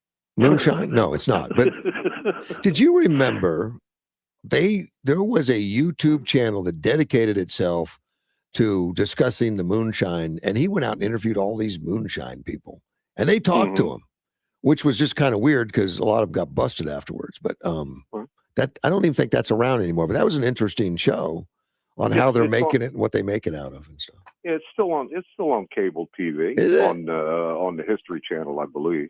Yeah, and they were talking about famous moonshiners and stuff. Yeah, they got a pickup truck sitting down there with bullet holes in it when he came across the bridge running shine. Oh, man. Yep, still in Tennessee, though. Well, next time you come back, bring some. I don't go there. Okay. Too democratic for me. Is it gone all Democrat there? Yeah, pretty much so. Yeah. Okay. Especially when they flooded with the federal workers. I mean, that was their whole plan, was to just flood the whole Virginia and Maryland and D.C. with federal employees. And we know they're heavy Democrats, and that's Right. and we need to reduce that bureaucracy anyway, and make them go to work if they are working. I mean, that screws the whole thing up. Is that you got to report for work to get the check? Broom in every hand. Go clean it up. There you go. Clean it up. Appreciate the All right. call. Thank you, Thanks, sir. man. Bye-bye. Bye. Of course, oops, turned down the wrong one. That was Ted from Tennessee. See, I want to talk about Tulsi Gabbard for a little bit. She's the director of national intelligence, and she ended up going to Georgia. Remember that whole Fulton County thing where they raided it, and they went in and got all those ballots, and got search warrants and all that, and the Democrats just crazy mad about it. Like, how dare you inspect our voters? Because it was the best, cleanest vote in the world, and you can't question it. Well, you got a judge's order, you can question it. It did all that, and we'll see what comes out of it and what goes on with that. But the interesting part is that, they're fighting about it hard. The Democrats are trying to do everything they can do to stop a count. They don't want anybody to count anything. At the same time, Arizona is on the list. Arizona's on the list to be. And I don't know how it got there, but it is. I mean, there's been some chatter about it that they've already called and talked with Arizona enough to where, and I don't remember who it is. It may have been Secretary of State or said, well, too bad, too late. We've already destroyed all those ballots because we only had to keep them for so much time, and that time has passed, and we destroyed them immediately, and they're gone, and they're incinerated, whatever. I don't know where they are, but they're gone. You can't look at them. You can't inspect it. Well, yes, they can. Because remember, we had a recount, a balloting. There was an audit. During that audit, they actually took a picture of every single ballot, every one of them. They still have all that. They have the electronic records. They have the pictures. They have everything. The original ballots, I'm sure the Democrats destroyed those on the day they could, if not before. Because we don't want you looking at our nonsense. You can't look at it. That's just part of the Democrat profile. If we win, it was the cleanest election ever, and you can't see it. You can't look. May not be the case. There's been articles from just a few days ago that Tulsi Gabbard may end up being here in the state and taking a look at pulling ours in and looking at it. And I'm all for it because I'm always, I'd like to know exactly what they find, what goes on. Because if you talk to a Democrat, cleanest election ever, we know there's no fraud. There's 67 lawsuits that Trump brought. All of them were against him, which is not completely true. There were 60-some lawsuits. They were dismissed by not having standing. No judge ever looked at the evidence. Nobody ever discussed the evidence. It was never looked at. The judge says, nope, no standing. Nobody can challenge an election. And that gives the Democrats the right to say, yeah, they lost every single court battle. True. Because they were thrown out. Not that they were adjudicated. They were never looked at.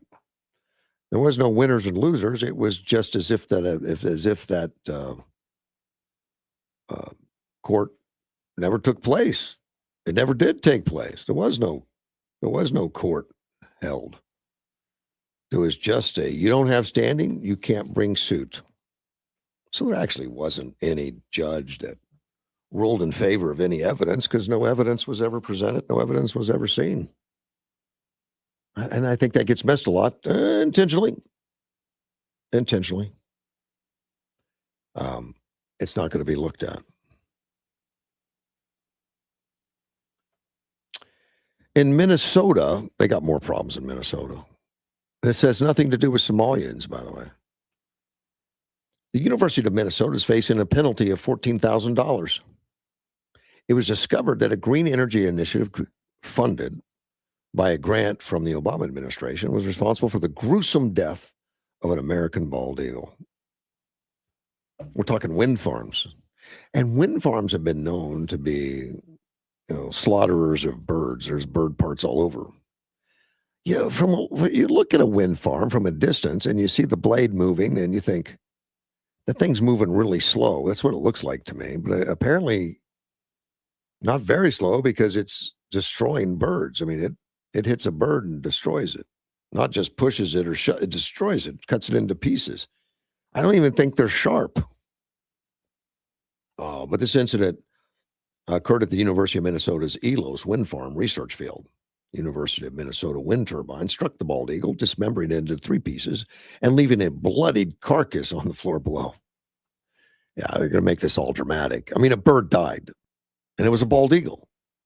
And they get a fine for $14,000. Kind of shocks me. I'm okay with the protection of the bald eagle, the bald and golden eagle. That's the act, the Bald and Golden Eagle Protection Act. And it's they killed the eagle without what is called an incidental take permit. I guess if they had the permit, we could go ahead and dismember it into 3 pieces and leaving bloody carcass. An incidental take permit.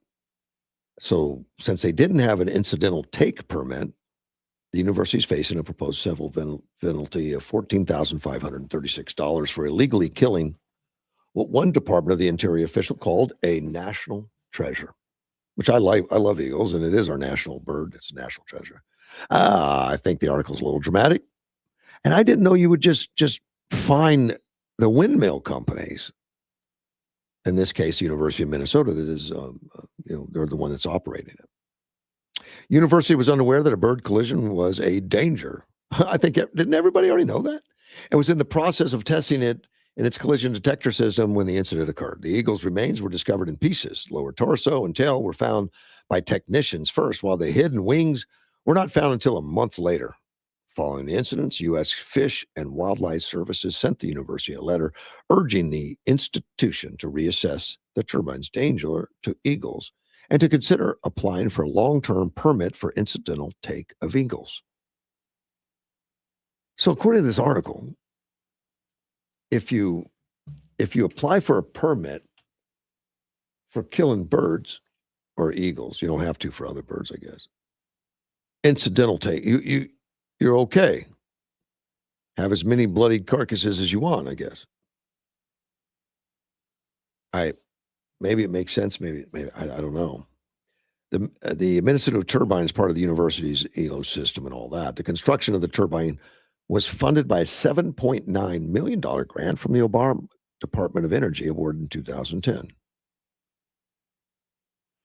The America Recovery and Reinvestment Act of 2009, which, according to a report by the Center for Climate and Energy Solutions, appropriated an unprecedented $90 billion to lay the foundation for a clean energy economy in the future, of which the U.S. Department of Energy received $35.2 billion.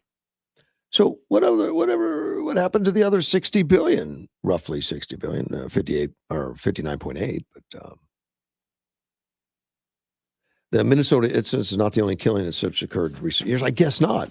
I mean, reports I've read have said that they do kill birds. I think President Obama's mentioned it. Let me see. There is a renewable energy company, Ørsted Onshore North America. They got fined for 2 bald eagles, $32,340. I guess they didn't have the incident permit. Let's take a phone call. You're on the air. Good morning. This is Sandy. Good morning, Sandy. Hi. I was never a big fan of Jesse Jackson, but he passed away today. Correct. And President Trump knew him. Well, you sent me that article, that Truth Social posting, which I really was surprised. He had good things to say about him. Well, yeah, he worked with him, and they came to him something. He didn't put this in there, but years ago, trying to help the laborers, and President Trump worked to help get maybe different ethnicities in labor in New York. And of course, he knew a lot of those guys anyway. But when you read this, he actually provided office space for the Rainbow Coalition at his big building on 40 Wall Street. Wow. I think that, yeah. And he passed criminal justice reform. You got to which hide that. Obama didn't do. We knew that. Yeah. Opportunity zones, which Obama didn't do. Since Obama's out there talking now, Obama didn't do any of that, and provided long-term funds for historically black colleges and universities. He did all that in his first term. And Correct. And Biden took away the opportunity zones.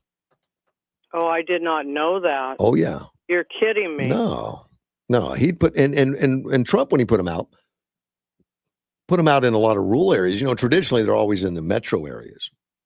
No, he put them where the needs were, not necessarily cities that vote for me. And that's for black businessmen and women. Correct. So what could President Trump do to get them back? I think he ought to get them back. He might be working on it. I have not heard.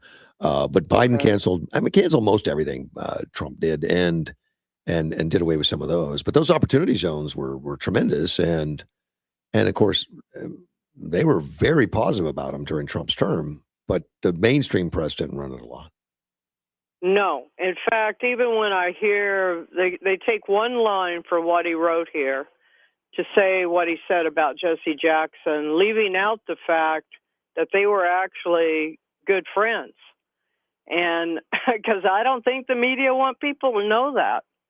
Well, I've seen a lot of pictures of them together at times, when different stuff that comes up that he was a friend with Jesse Jackson, I guess. Well, and all those other guys, too, that I never cared for, but simply because what the media said that they were doing all the time, right, which I felt was kind of like dividing the country. But President Trump doesn't see things like that.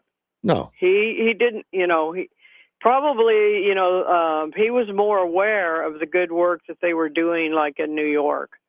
And I was unaware of that. And people need to understand that he just wants to help every American.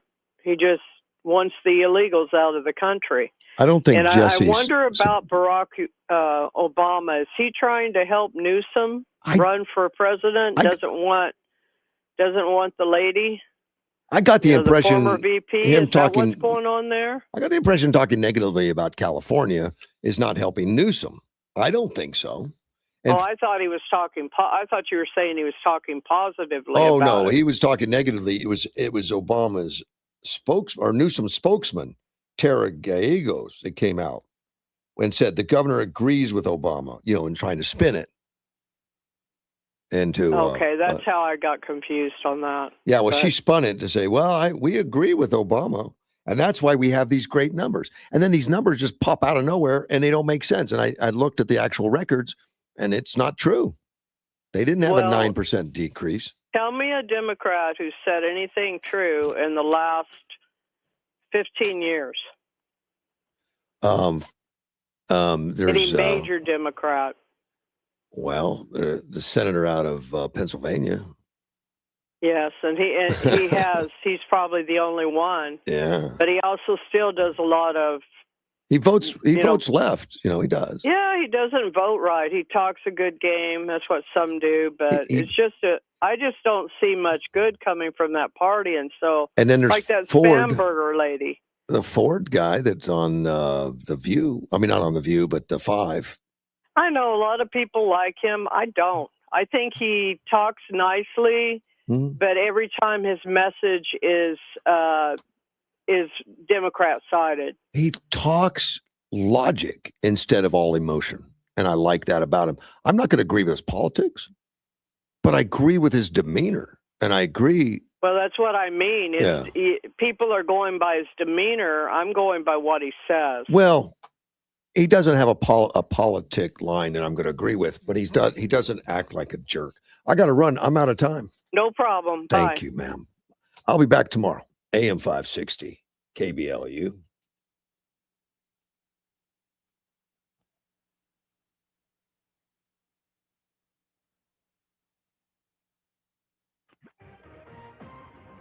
This is News Talk 560 KBLU, Yuma.